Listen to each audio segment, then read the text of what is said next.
हाँ, एक बहुत ज़्यादा इंपॉर्टेंट टॉपिक जिसका नाम है डायरेक्ट एंड इनडायरेक्ट स्पीच, जिसको अपन नरेशन भी बोलते हैं। इसके अंदर जो मैंने मेहनत की है, 45-50 पन्नों की जो मेहनत की है आपके लिए, इसका फ़ायदा तभी होगा जब आपके पास में 2, ढाई, 3 घंटे का टाइम होगा और एक रजिस्टर हाथ में होगा, एक पेन आपके हाथ में होगा और कोई भी आसपास में डिस्टर्ब करने वाला नहीं होगा। ठीक है, बिल्कुल एक्यूरेट, अपने माइंड को स्टेबल करके एक जगह, बिल्कुल कहता है ना कि बिल्कुल एकदम सीरियस होकर आपको पढ़ना है, वो गजब की तरीके से। और इस टॉपिक में मैंने इतनी जान डाल दी है, ठीक है, कि कोई सा भी कॉम्पिटिटिव एग्जाम आपका हो, उसमें इससे बाहर अगर इन रूल्स को ढंग से पढ़ लिया, बस आपको पता है इंग्लिश ग्रामर है, तो कुछ चीज़ें आपको थोड़ी सी मतलब ध्यान रख के लर्न करनी पड़ेगी, समझनी पड़ेगी। ठीक है, तो उनको ढंग से अगर समझ लिया तो कोई भी क्वेश्चन आपका बाहर नहीं जा सकता। कोई भी क्वेश्चन, जितने टाइप्स के बन सकते हैं उन सब को मर्ज किया है। ठीक है, बड़े ध्यान से पढ़ेंगे, बहुत गजब तरीके से पढ़ेंगे, लेकिन मैंने एक एक वर्ड जो लिखा है उन सारे वर्ड्स को आपको अपने रजिस्टर में नोट करना है। इसके पीछे मेहनत आप खुद देखेंगे कि जो कितनी तपस्या की गई है, कम से कम 2 दिन खड़े खड़े मैंने लिखा है, इतना ज़बरदस्त तरीके नोट्स बनाए हैं पूरे।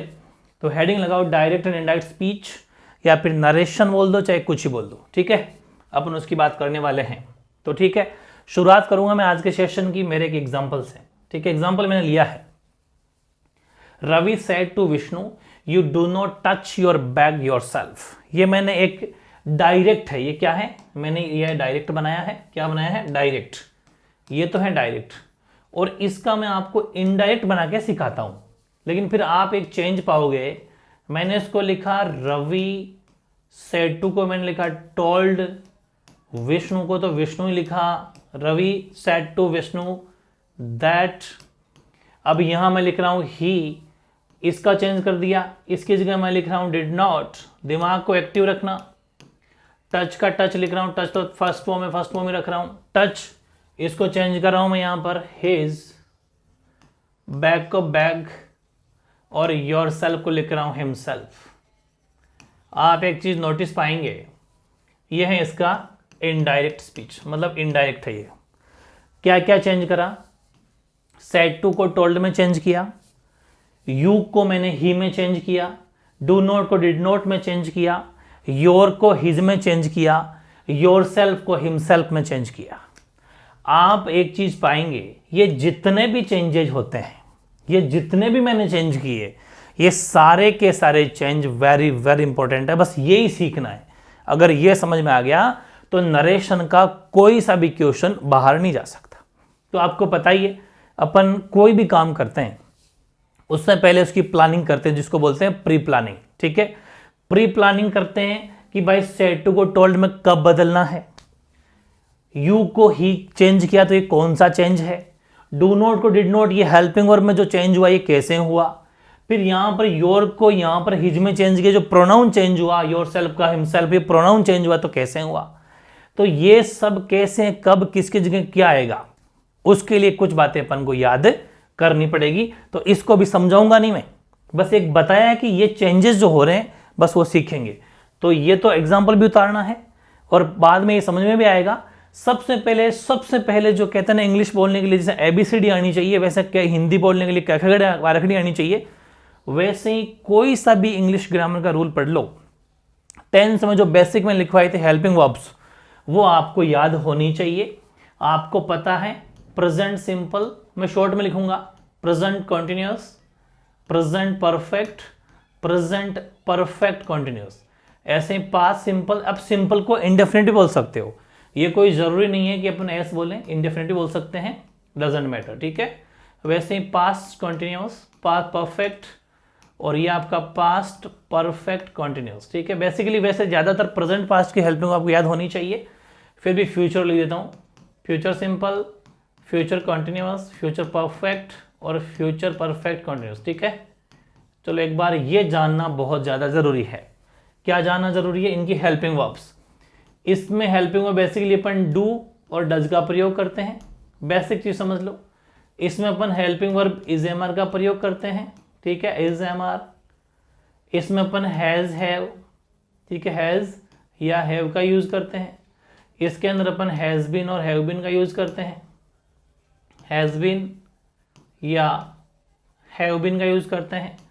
और ये हैं पास्ट सिंपल या पास्ट इंडेफिनिट डिड का यूज़ करते हैं। पास्ट कंटिन्यूस के अंदर अपन वॉज वर का यूज़ करते हैं, ठीक है। पास्ट परफेक्ट में अपन हैड का यूज़ करते हैं और पास्ट परफेक्ट में अपन हैड प्लस बीन का यूज़ करते हैं। वैसे ही फ्यूचर सिंपल के अंदर अपन शैल या विल का यूज़ करते हैं, जो कि वैसे मॉडल की तरह यूज़ होंगे, लेकिन एक बार हेल्पिंग वर्ब्स आपको सभी की आनी चाहिए। तो ये हो जाएगा आपके शैल बी और विल बी फ्यूचर कंटिन्यूस हो जाएगा, विल प्लस बी हो जाएगा। परफेक्ट के अंदर अपन लगा सकते हैं शैल प्लस है और विल प्लस हैव, जिसको अपन एक साथ शैल हैव या विल हैव भी बोल सकते हैं। और फ्यूचर परफेक्ट कंटिन्यूस के अंदर अपन लगा सकते हैं shall have been, shall have plus been और विल हैव प्लस बीन। तो ये चीज़ें तो खैर आपको टिप्स पे याद है, जो कि मैं आपको हमेशा याद करवाता ही रहता हूँ। बिना हेल्पिंग वर्ब्स के कुछ भी इंग्लिश में शुरू नहीं किया जा सकता ग्रामर का टॉपिक, ठीक है। चलो ये चीज़ें आपको रिवाइज हो गई, रिकॉल कर लेना। ओके, एक तो ये उतारना है आपको। नेक्स्ट चीज़ है चेंज ऑफ टेंसेज। अब आपने ये देखा कि चलो ये तो इनकी हेल्पिंग वर्ब्स हो गई कि हम टेंस पहचान लेंगे कि हैज़ हैव दिखते हैं प्रेजेंट परफेक्ट। मैंने कहा डिड, तो आपको कहोगे पास्ट सिंपल। देखो बताता हूँ वापस, मैं जो बोल रहा हूँ आप मैच करना, मैं इसमें से कुछ बोल रहा हूँ। मैंने कहा कि पास्ट कॉन्टिन्यूस, तो आप कह दोगे वॉजवर, देख लो पास्ट कॉन्टिन्यूस वॉजवर। मैंने कहा कि प्रेजेंट परफेक्ट, आप कह दोगे यस हैज़ हैव। मतलब ये इनकी पहचान है। मैंने कहा is am are present continuous. मैंने कहा कि हैड तो पास्ट परफेक्ट। मैंने कहा हैड बीन तो पास्ट परफेक्ट कॉन्टिन्यूस, पास्ट का चौथा। तो मतलब ये चीज़ें आपको याद होनी चाहिए। दूसरी बात होती है नंबरिंग की, जैसे ये 1 number 2 number 3 number 4 number, 1 number 2 number 3 number 4 number, 1 2 3 4। मैं कुछ ये 1 2 3 4 1 2 3 4 1 2 3 4 से भी बहुत कुछ बताने वाला हूँ। मैं एक शॉर्ट ट्रिक यूज करूंगा अभी कि 1 का 3 में, 2 का 4 में, 1 का 4 में, 2 का 4 में, मतलब बहुत गजब का। 1 का 2 का मतलब है कि 1 का 1 में, 2 का 2 में, ऐसा कुछ कहूंगा तो मतलब आप समझ जाना कि मैं ये वाली बात कह रहा हूँ, ठीक है। तो बहुत ईजी तरीके से पढ़ेंगे, मजा आ जाएगा पढ़ के। तो अगली हेडिंग लगाओ चेंज ऑफ टेंसेस, यानी कि टेंस में क्या बदलाव होता है, कब। तो ध्यान रखें, ये तो है डायरेक्ट, ये तो है डायरेक्ट स्पीच और ये है इनडायरेक्ट स्पीच। ये क्या है?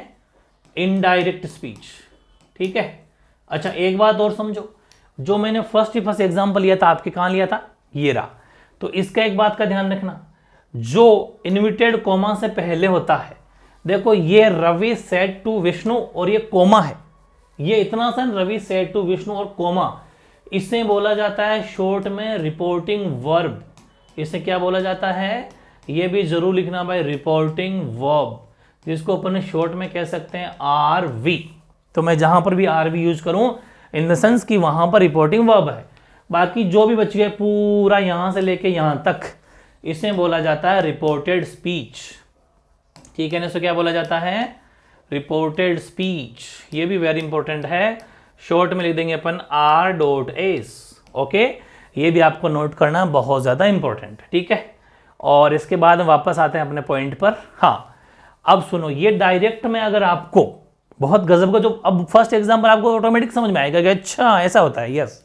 मतलब अगर डायरेक्ट स्पीच में आपके सामने प्रेजेंट टेंस है, और प्रेजेंट टेंस का मतलब डू डज या एस या एस है ना, तो ये हेल्पिंग वर्ब होती है ना, डू डज, बस हेल्पिंग वर्ब से ही पहचान होती है।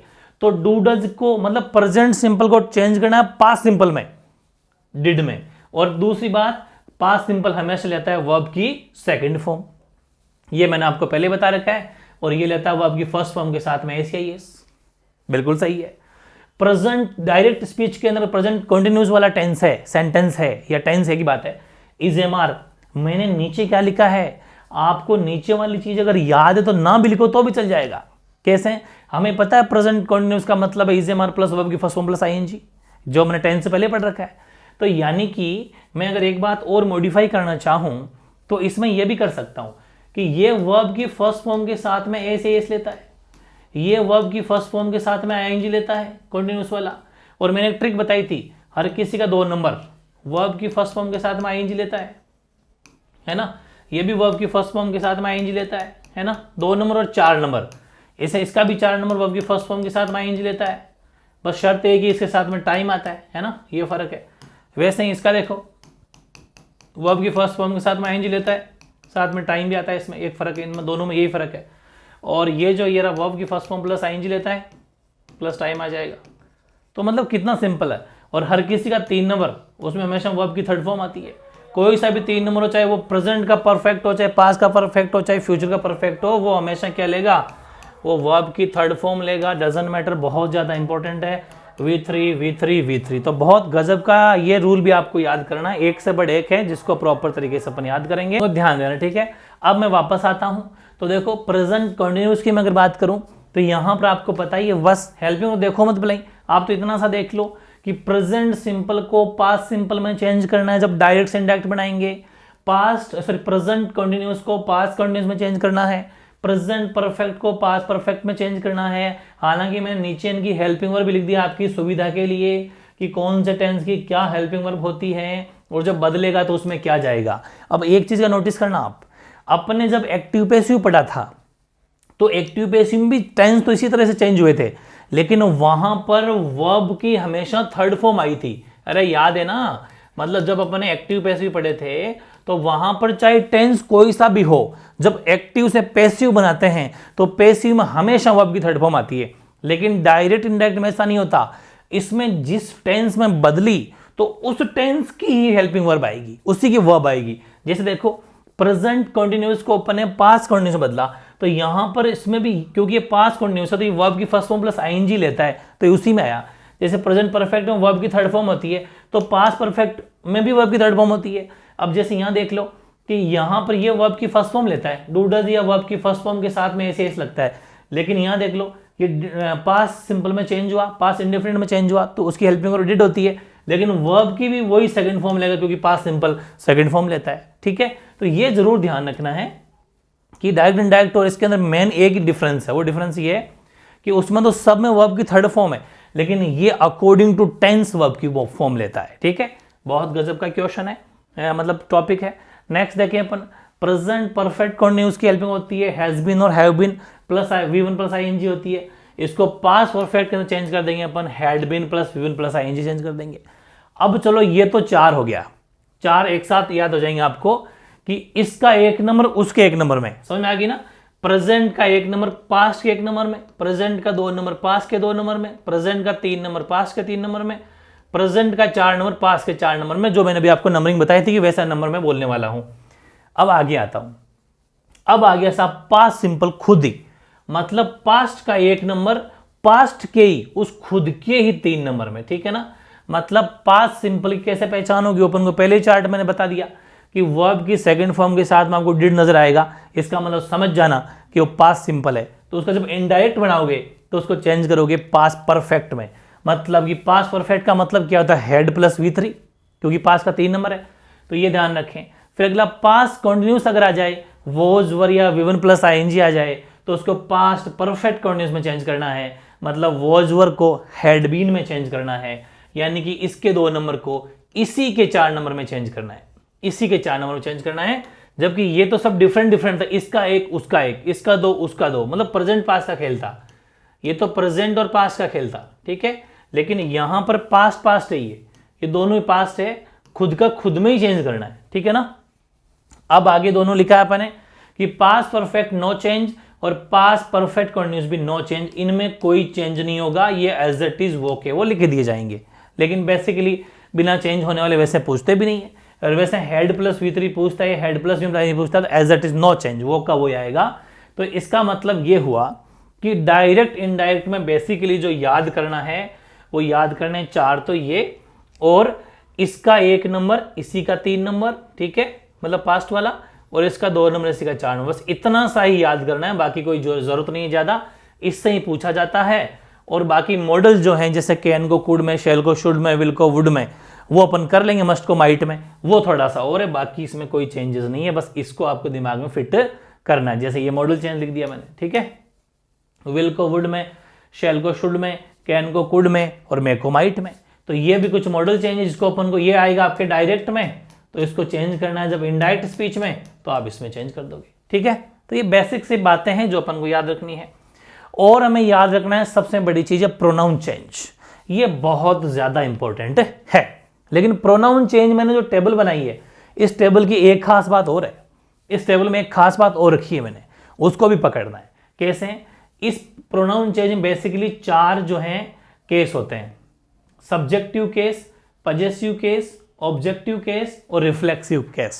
4 केस होते हैं, ठीक है। 4 केस का मतलब ये हुआ, इसमें मैं आपको एक बात बता देता हूं, ये मैंने लिखा आई और वी, ये एक्चुअली फर्स्ट पर्सन भी होते हैं। आगे बात काम पड़ेगी, जरूरत पड़ेगी अपने, इसलिए इसको साइड में ये भी लिख लेना फर्स्ट पर्सन। यू होता है सेकंड पर्सन, यू क्या होता है? Second person. और बाकी सभी ये क्या होते हैं? ये होते हैं थर्ड पर्सन, ठीक है, थर्ड पर्सन। ये भी अपने काम आएगा, तो मैंने लाइन वाइज लिखा है, ठीक है।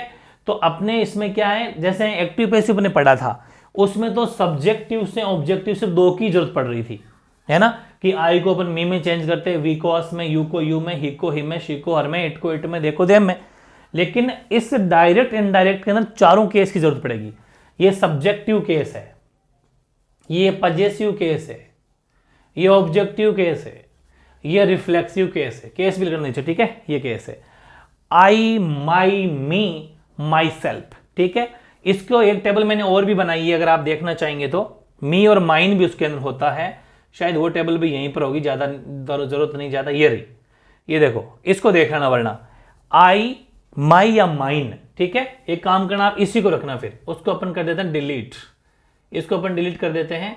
इस वाली टेबल को देखेंगे अपन, पहले इसी को देखो चलो, क्योंकि ये प्रॉपर लिखी है, दोनों बातें लिखी उससे, हालांकि सेम ही टेबल है लेकिन 1-2 बात एक्स्ट्रा है। ये फर्स्ट पर्सन हो ही गया अपना, वापस एक बार बता देता हूं, ये अपना फर्स्ट पर्सन, ठीक है, ये अपना फर्स्ट पर्सन हो गया, फर्स्ट पर्सन, ये अपना सेकंड पर्सन और ये अपना थर्ड पर्सन। बस इतनी सी बात है, first person, second person, third person, ताकि पर्सन भी याद हो जाए कि फर्स्ट, अभी आगे अपन पढ़ेंगे सन, तो उसमें सब्जेक्ट फर्स्ट पर्सन के अकॉर्डिंग चेंज होगा, ऑब्जेक्ट सेकंड पर्सन के अकॉर्डिंग चेंज होगा, थर्ड पर्सन नो चेंज रहता है। तो वहां पर आपको ये पता तो होना चाहिए कि थर्ड पर्सन में कौन कौन आते हैं।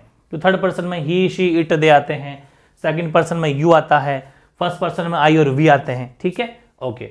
तो डायरेक्ट अब वापस देखो, आई, माई या माइन, ये पजेसिव केस है, माई या माइन दोनों बताऊंगा, ऑब्जेक्टिव मी और माई सेल्फ, वी, आवर या आर्स, अस और आवर सेल्फ, और सेल्व्स। ये ध्यान रखना, यहां तो सेल्फ है, SELF है, लेकिन यहां पर ASELVES है। यू, योर या योर्स दोनों ही जगह जगह यूज होता है, बता दूंगा। यू, योर सेल्फ भी है और योर सेल्व्स दोनों ही सही है। He, his, him, himself, she, her, herself, it, its, it, itself, they, their या theirs, themself, themselves, वापस सेल्व्स है। तो इन 2 को सेल्व्स वालों को अलग से याद करना, बाकी कोई दिक्कत नहीं है। ये भी अपन को देखना है, जो बहुत ज्यादा आपके काम आने वाली टेबल है। अब जो अपन थोड़ा पीछे छोड़ के आगे एक बार उसको देख लेते हैं। देखो, ये तो अपन ने पढ़ लिया है ना, ये पढ़ लिया, टेंस पढ़ लिया, मॉडल पढ़ लिया और प्रोनाउन चेंज वाली टेबल पढ़ ली। अब ये वाली टेबल भी बहुत इंपॉर्टेंट है, ये भी टेबल बनाओ। ये टेबल है, इधर तो रहेंगे आपके डायरेक्ट, मगर डायरेक्ट में आपको दिस मिलता है, तो दिस को दैट में चेंज करना है, दीज को दोज में चेंज करना है, हियर को देयर में चेंज करना है, नाउ को देन में चेंज करना है, अगो को बिफोर में चेंज करना है, टुडे को दैट डे में चेंज करना है, टू नाइट को दैट नाइट में चेंज करना है, टुमारो को द नेक्स्ट डे में चेंज करना है, ठीक है ना। अपन कहते हैं टुमारो मतलब कल, द नेक्स्ट डे में चेंज करना है। ऐसे ही यस्टरडे को द प्रीवियस डे या द डे बिफोर, दोनों ही सही है, दोनों ही आ सकते हैं कभी कभी, क्योंकि अपना MCQs वाला अगर एग्जाम होते हैं तो दोनों ही सही है, टेंशन ना लेना, ठीक है। द प्रीवियस डे यानी बीता हुआ कल, एक दिन पहले, या फिर द डे बिफोर, इसके पहले दिन, बिफोर का मतलब पहले होता है, एक दिन पहले। जस्ट का देन, नेक्स्ट का द प्रीवियस, सिर्फ नेक्स्ट वर्ड आ जाता है ना, ओनली नेक्स्ट, उसका द प्रीवियस भी होता है मतलब अगला। दस का सो, हैंस का देंस होता है, ये नाउ का देन, टुडे का दैट डे, ठीक है, ये वेरी इंपॉर्टेंट है। और कुछ और लिखे हैं मैंने जो बहुत इंपॉर्टेंट है, टुमारो शायद लिख लिया क्या, कोई बात नहीं, द नेक्स्ट डे या द फॉलोइंग डे, दोनों ही सही है। द डे बिफोर यस्टरडे, मतलब यस्टरडे का मतलब है परसों जो था, जो कल जो था, उस कल से भी एक दिन पहले का। ये यस्टरडे भी तो पास्ट होता है, मतलब कल जो बीता हुआ कल है, उस बीते हुए कल के भी एक दिन पहले, उसको बोला जाता है द डे बिफोर यस्टरडे। तो उसका हो जाएगा टू डे बिफोर, मतलब 2 दिन हो गए ना, एक तो कल वाला और एक उससे पहले वाला, परसों है ना, परसों पर चला गया, तो 2 days बिफोर। वैसे ही the day after tomorrow, tomorrow के बाद में, ठीक है, टुमारो के बाद में मतलब कल के भी बाद में, तो यानी कि इन 2 days टाइम, इन 2 days टाइम। अब यहां पर देखो वो तो 2 days बिफोर है, 2 दिन पहले है, ये कि इन 2 days टाइम, दो अगले मतलब 2 दिन का समय। फिर लास्ट वीक या लास्ट वीक हो, चाहे लास्ट ईयर हो, चाहे लास्ट मंथ हो, चाहे लास्ट डे हो, चाहे लास्ट कुछ भी हो, द प्रीवियस वीक होता है, प्रीवियस ईयर होता है, प्रीवियस डे होता है, वो द प्रीवियस लगता रहेगा। बाकी लास्ट वाले को चेंज करना है प्रीवियस में, द प्रीवियस में। अब यहाँ पर वीक है तो वीक लगा दो, ईयर तो ईयर लगा दो, डे है तो डे लगा दो। अब या फिर द वीक बिफोर, एक वीक के पहले, ये भी होता है। Next week, the following week, कोई बिल्कुल सही है, कोई दिक्कत नहीं है। कम का गो और अ ईयर अगो का अ ईयर बिफोर, ये 1 ईयर 2 ईयर ऐसा होते रहते हैं, लेकिन आपको लगाना है ईयर अगो, अगो का उल्टा बिफोर होता है ना, इसलिए बस सेंटेंस वही बन जाएंगे। तो अगो का बिफोर होता है, वैसे ही ए ईयर अगो तो ए ईयर बिफोर, एक साल। अगो का मतलब पीछे, बिफोर का मतलब भी वही होता है बाद में, बिफोर का मतलब बाद में, ठीक है। और अगो का हो जाएगा पीछे, अपन कहते हैं 2 ईयर अगो, तो है ना 2 ईयर अगो, सॉरी ये इसका मतलब आगे होता है, आगे। बिफोर का मतलब आगे या पहले होता है, ठीक है, जबकि अगो का मतलब पीछे होता है। कहते हैं ना 2 ईयर्स अगो मतलब 2 साल पहले, पीछे, पीछे वाला पहले, ठीक है। तो ये कुछ चेंजेस भी आपको देखने थे, बाकी इस टेबल की पे मैंने बात कर ली, ओके। तो अब ये चीजें जितनी भी अपने पढ़े हैं, 10 पेज अभी जो पढ़े हैं, इन सबको आई थिंक आपने सबने नोट कर लिया होगा। ये एक प्रिपरेशन है, मतलब एक प्री प्लानिंग है पूरी। इतना तो अपन को याद होना ही चाहिए, इतना याद है, उसके बाद अपन पढ़ पाएंगे एक एक। तो अब इतना सब उतारने के बाद अब आप हेडिंग लगाओ टाइप्स ऑफ सेंटेंसेस, मतलब डायरेक्ट इनडायरेक्ट में कितने टाइप के सेंटेंस होते हैं, ठीक है, वो अपन शुरुआत करेंगे बहुत ही शानदार। उसमें नंबर 1 ऐसा पढ़ाऊंगा डायरेक्ट इनडायरेक्ट, मतलब मजा आ जाएगा आपको पढ़ के, ठीक है। बस आपको पूरी कनेक्टिविटी रखनी है। लेकिन जैसे कि नंबर 1 होता है असर्टिव सेंटेंसेस, मतलब नॉर्मल सेंटेंस, साधारण वाक्य। लेकिन एक बात सुनना, इसके अंदर सिंपल साधारण वाक्य जो होते हैं उसके मैं कुछ एग्जांपल लूंगा, उसके बाद में इसके साथ में कुछ अपवाद भी पढ़ेंगे, एक्सेप्शन भी पढ़ेंगे। मतलब कि कुछ एक्सेप्शन भी होते हैं इसके, ये ध्यान रखना आप, कुछ एक्सेप्शन होते हैं। किसके एक्सेप्शन होते हैं? इस असर्टिव सेंटेंस के कुछ अपवाद होते हैं, ठीक है। अपवाद का मतलब है जहां पर टेंस का रूल अप्लाई नहीं होता हो, तो वो तो अपन को पता ही है, जहां पर यूनिवर्सल ट्रुथ हो, कुछ हैबिट्स वाले क्वेश्चन हो, या हिस्टोरिकल फैक्ट की बातें हो, तो वहां पर हमेशा टेंस का यूज नहीं होता, इन द सेंस कि टेंस चेंज नहीं होता, एज इट इज वो जो है रिपोर्टिंग स्पीच में उतार दिया जाता है। ये खैर बात है। बाकी सबसे पहले आपको हेडिंग लगानी है असर्टिव सेंटेंस, पहले उसके बारे में जानेंगे, कैसे सेंटेंस आते हैं, उसको कैसे बदला जाता है, और उसमें भी कुछ अपवाद पढ़ेंगे। बाकी किसी में कोई एक्सेप्शन नहीं है, फिक्स रूल है। इंटरोगेटिव सेंटेंस, प्रश्नवाचक वाक्य जो क्वेश्चन मार्क लगा होता है। इंपेरेटिव सेंटेंस जिसको अपन बोलते हैं आज्ञा सूचक मान लीजिए। ऑप्टेटिव सेंटेंस प्रेरणार्थक वाले, इच्छा सूचक वाले। और एक्सक्लेमेटरी जो होते हैं वो विस्मयादि बोधक वाले, जो बेसिकली ये वाला साइन होता है। तो ये सब अपन बातें पढ़ने वाले इसके अंदर हैं। 5 प्रकार के ढंग से पढ़ लेते हो तो कोई सा भी एग्जाम हो उनमें इससे बाहर कोई भी क्वेश्चन नहीं जा सकता, ठीक है। एक एक उठाते हैं। सबसे पहले हेडिंग लगाओ असर्टिव सेंटेंसेस, ठीक है। असर्टिव सेंटेंसेस हेडिंग लगा दी आपने। इसका रूल फर्स्ट ये होता है, देखो मैंने हर चीज लिखी हुई है, बाकी मुझे पूरी बातें टिप्स पे याद है। आपके भी कहते हैं ना, इस इंग्लिश ग्रामर को इस हिसाब से याद कर रखा है, रट रखा है बिल्कुल प्रॉपरली। बस वही आदत आपको होनी चाहिए। जैसा कि मैं लाइव टेस्ट आपका लेता हूं तो किस हिसाब से फटक फटक बोल देता हूं, क्योंकि वो चीजें जुबान पे याद है। रात को 2 बजे भी जगह के उठा पता है इसका क्या रूल है, तो रूल आपको याद होने चाहिए। इतना परफेक्ट याद करो, ठीक है। और वो जो मैं बता रहा हूं ये तो मेरा, इसमें कहते हैं ना कि जो चीज अपने सामने खुद से की हुई होती है उसका मजा ही अलग है, इसलिए ये चीज मैंने करी है। और सिविल सर्विसेज तक आपको इसके बाहर कुछ भी नहीं पढ़ना, ये होता है, बस इनके ढंग से प्रैक्टिस करनी है, एक लाइव टेस्ट देना है बस। तो रिपोर्टेड वर्ब, ये तो आपको पता ही, रिपोर्टिंग वर्ब बोल दो, जो रिपोर्टेड वर्ब बोल दो। ये जो रिपोर्टिंग वर्ब होती है कौन सी, जो इन्वर्टेड कोमा से पहले होती है ना। जैसे मैंने आपको बताया था ना, एक एग्जांपल ले लेता हूं, ये तो खैर मैं आगे समझाऊंगा अभी। जैसे ये वाली चीज, इससे पहले वाली ही सेड वाली, ये वाली जो होती है ना वो रिपोर्टिंग वर्ब होती है। ऐसा मान लीजिए रिपोर्टेड वर्ब, रिपोर्टिंग बोल दो, रिपोर्टेड वर्ब बोल दो, वो होती है। उसमें आपको बेसिकली क्या लिखा मिलेगा, सेज टू, से टू, सॉरी से टू। तो से टू को टेल में और सेज टू हो जाता है तो टेल्स में। सेज का मतलब है यहां पर एस लग गया तो टेल में भी एस लग जाएगा, टेल्स हो जाएगा। और सेड टू को टोल्ड में चेंज करना है, कब, जब अपन उसका इनडायरेक्ट बनाएंगे, ठीक है। ये ध्यान रखना, इसमें बदलना है, किसमें बदलना है, इसमें सेज टू को अपन को टेल्स में बदलना है, और सेज टू को टेल्स में बदलना है, और सेड टू को टोल्ड में बदलना है। फिर आपके माइंड में क्वेश्चन आएगा कि अगर ओनली फॉर से हो, ओनली फॉर सेज हो, और ओनली फॉर सेड हो, मतलब आगे टू ना हो, मतलब मैंने क्या कहा कि इनके आगे टू जो है ना, टू वो ना हो, तो ध्यान रखें, तो फिर से और सेज और सेड ये नो चेंज, ध्यान रखें ये चेंज नहीं होंगे। से का से ही रहेगा, सेज का सेज रहेगा, और टोल्ड क्या नाम इसका, सेड का सेड ही रहेगा। ये ध्यान रखना, ये नो चेंज होगा। इसको दिमाग में फिट कर लेना कि से, सेज या सेड, इनके बाद में अगर टू हैं तो वो किसी भी हालत में चेंज नहीं होंगे, से सेज वो ही रहेंगे। लेकिन आगे टू हैं, टू नहीं हो तो चेंज नहीं होंगे, टू हैं तो फिर टेल, टेल्स और टोल्ड में चेंज हो जाएंगे। ये बहुत बड़ी और गहरी बात है, बहुत गहरी बात है। ठीक है, आगे चलते हैं। डायरेक्ट इनडायरेक्ट की शुरुआत हमेशा सन से होती है। SON जो मैंने आपको पहले भी पढ़ाया था, गजब की ट्रिक है। सन, सन का मतलब ये है कि एस का मतलब है सब्जेक्ट। एस की फुल फॉर्म क्या होती है, सब्जेक्ट। ओ की फुल फॉर्म क्या होती है, ऑब्जेक्ट। ठीक है, और एन की फुल फॉर्म क्या होती है, नो चेंज, नो चेंज। ये तो चलो इनकी फुल फॉर्में हो गई, ठीक है ना, ये तो फुल फॉर्म है। इसका मतलब ये हुआ, अब मैं लिखूंगा गिनती 1 2 और 3।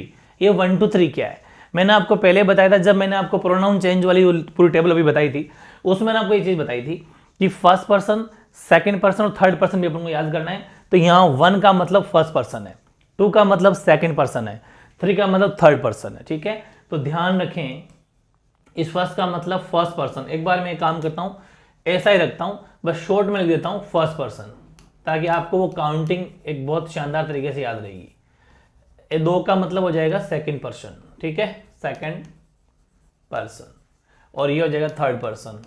ठीक है, और ये सब आपको पता ही है कि फर्स्ट पर्सन क्या होता है, तो फर्स्ट पर्सन आई और वी, सेकंड पर्सन क्या होता है, you, third person he, she, it, they, किसी का नाम वो थर्ड पर्सन हो जाता है।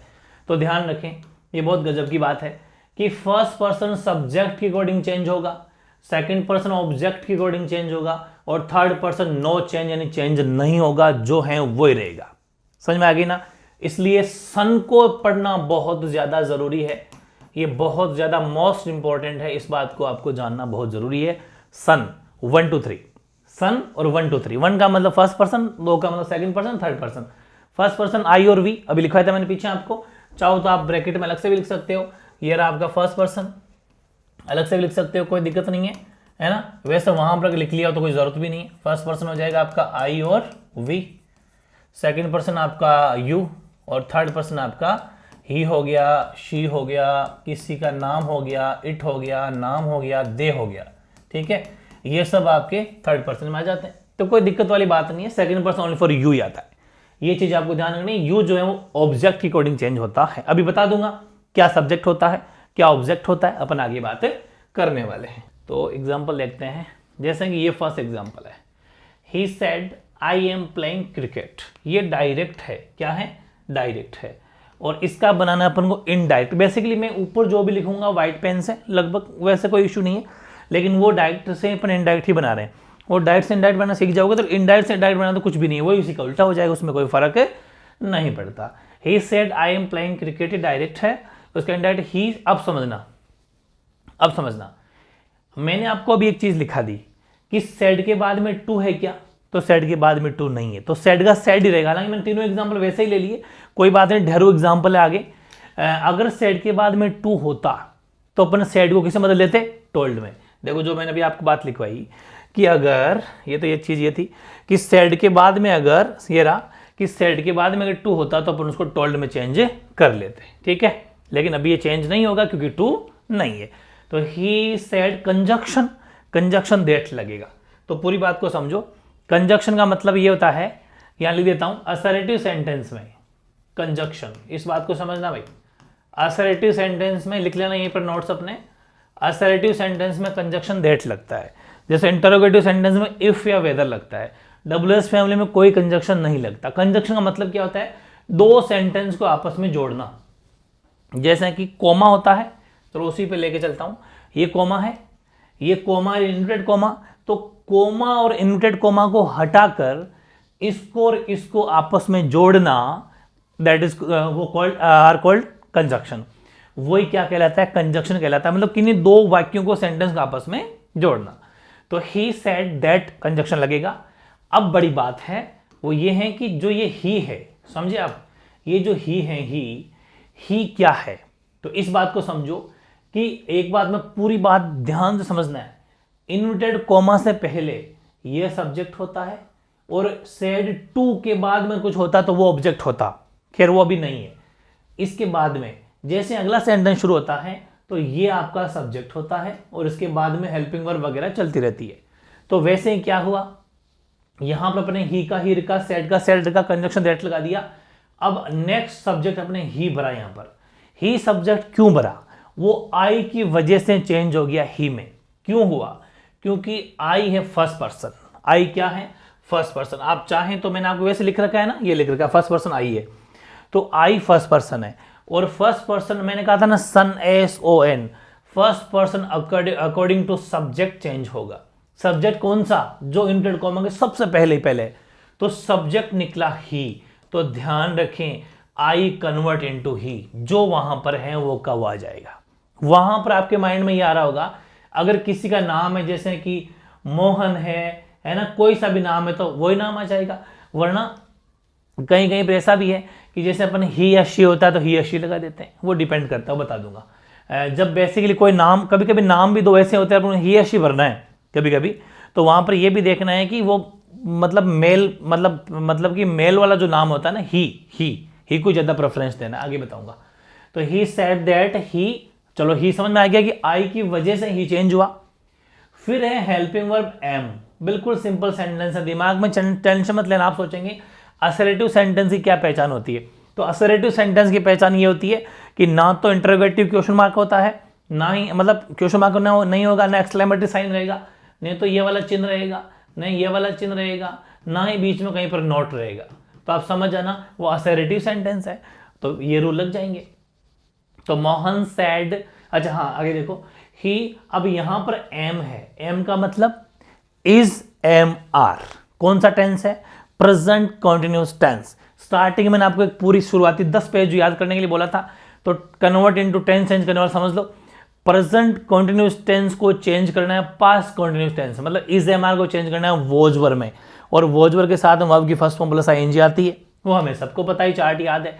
तो समझो इस बात को कि यहां पर क्या हुआ, ही वॉज क्यों भरा, क्योंकि इज एम आर को वॉज वर्ब में चेंज करने के लिए वर्ब भी तो भर सकते थे, तो वर्ब इसलिए नहीं भरा क्योंकि ही जो है वो सिंगुलर सब्जेक्ट है। इस बात का भी ध्यान रखना, ठीक है। ही क्या है, सिंगुलर सब्जेक्ट है। मैं लिख देता हूं एक बार, सिंगुलर सब्जेक्ट कौन कौन से होते हैं आपको पता ही है, ही, शी, इट या किसी का भी नाम, ये सिंगुलर सब्जेक्ट माने जाते हैं। और प्लूरल सब्जेक्ट कौन से होते हैं, सिंगुलर सब्जेक्ट का मतलब एक वचन। प्लूरल सब्जेक्ट कौन से होंगे, दे, यू, वी, आई, इन सबको प्लूरल सब्जेक्ट के अंदर माना जाता है, बहुवचन में माना जाता है, ठीक है। तो यहां पर ही है, तो ही के साथ में मैंने आपको शुरुआत के अंदर सबसे पहले जब अपन ने टेंस का चार्ट पढ़ा था हेल्पिंग वर्ब्स वाला, वहां पर मैंने एक बात आपको बताई थी। तो देखो ये रहा, ये बताई थी, ये पूरा चार्ट याद करवाया था। तो ये ध्यान रखें, डू हमेशा लगेगा सिंगुलर सब्जेक्ट के साथ में, है ना, और डज लगेगा प्लूरल सब्जेक्ट के साथ में। ऐसे इज लगेगा सिंगुलर के साथ में, एम लगेगा ओनली फॉर आई के साथ में, और आर लगेगा प्लूरल के साथ में। हैज लगेगा सिंगुलर के साथ में, हैव लगेगा प्लूरल के साथ में।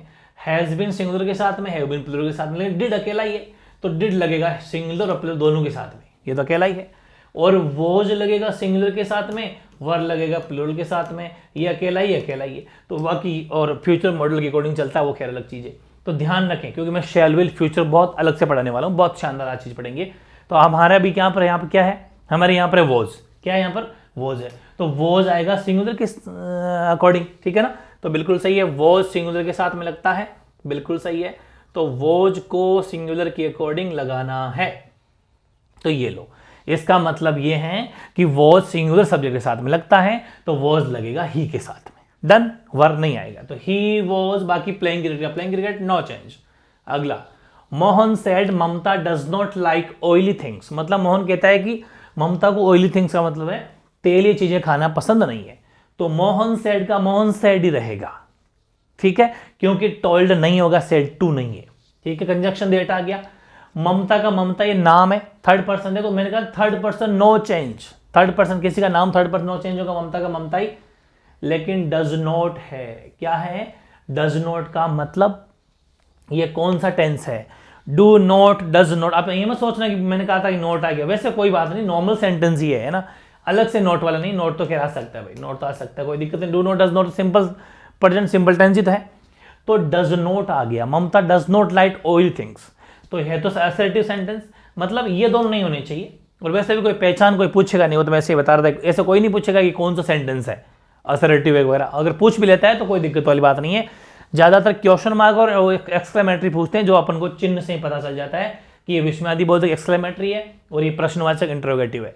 अब सुनो, हुआ क्या कि मैंने कहा कि Mamata does not like oil things, does not का मतलब है प्रेजेंट सिंपल टेंस, और प्रेजेंट सिंपल टेंस को चेंज करेंगे पास्ट सिंपल टेंस में, तो डज नॉट को चेंज करेंगे डिड नॉट में, समझ में आ गई ना, बिल्कुल सही है। तो देखो मोहन सेड कंजक्शन दैट लग गया, ममता का ममता, डज नॉट को चेंज कर दिया डिड नॉट में, बाकी कोई दिक्कत नहीं है, क्योंकि मैंने आपको टेंस चार्ट पूरा पढ़ा रखा है ना, अभी बता दिया स्टार्टिंग में, मैंने कहा 10 पेज याद कर लो, बस वही है। अगला, रवि सेड दैट, यहां पर भी खैर टू नहीं है तो सेड का सेड रह जाएगा, अनीता किसी का नाम है, अनीता अनीता रहेगा, वेंट देयर, ये समझने वाली बात है। देखो किसी भी वर्ब की 3 फॉर्म बेसिकली अपने काम आती है, वैसे तो 5 फॉर्म में होती है, गो, वेंट, गोन, गोज और गोइंग, ऐसे फॉर्म में चलती है, लेकिन उसका अपन अभी 3 से काम करो।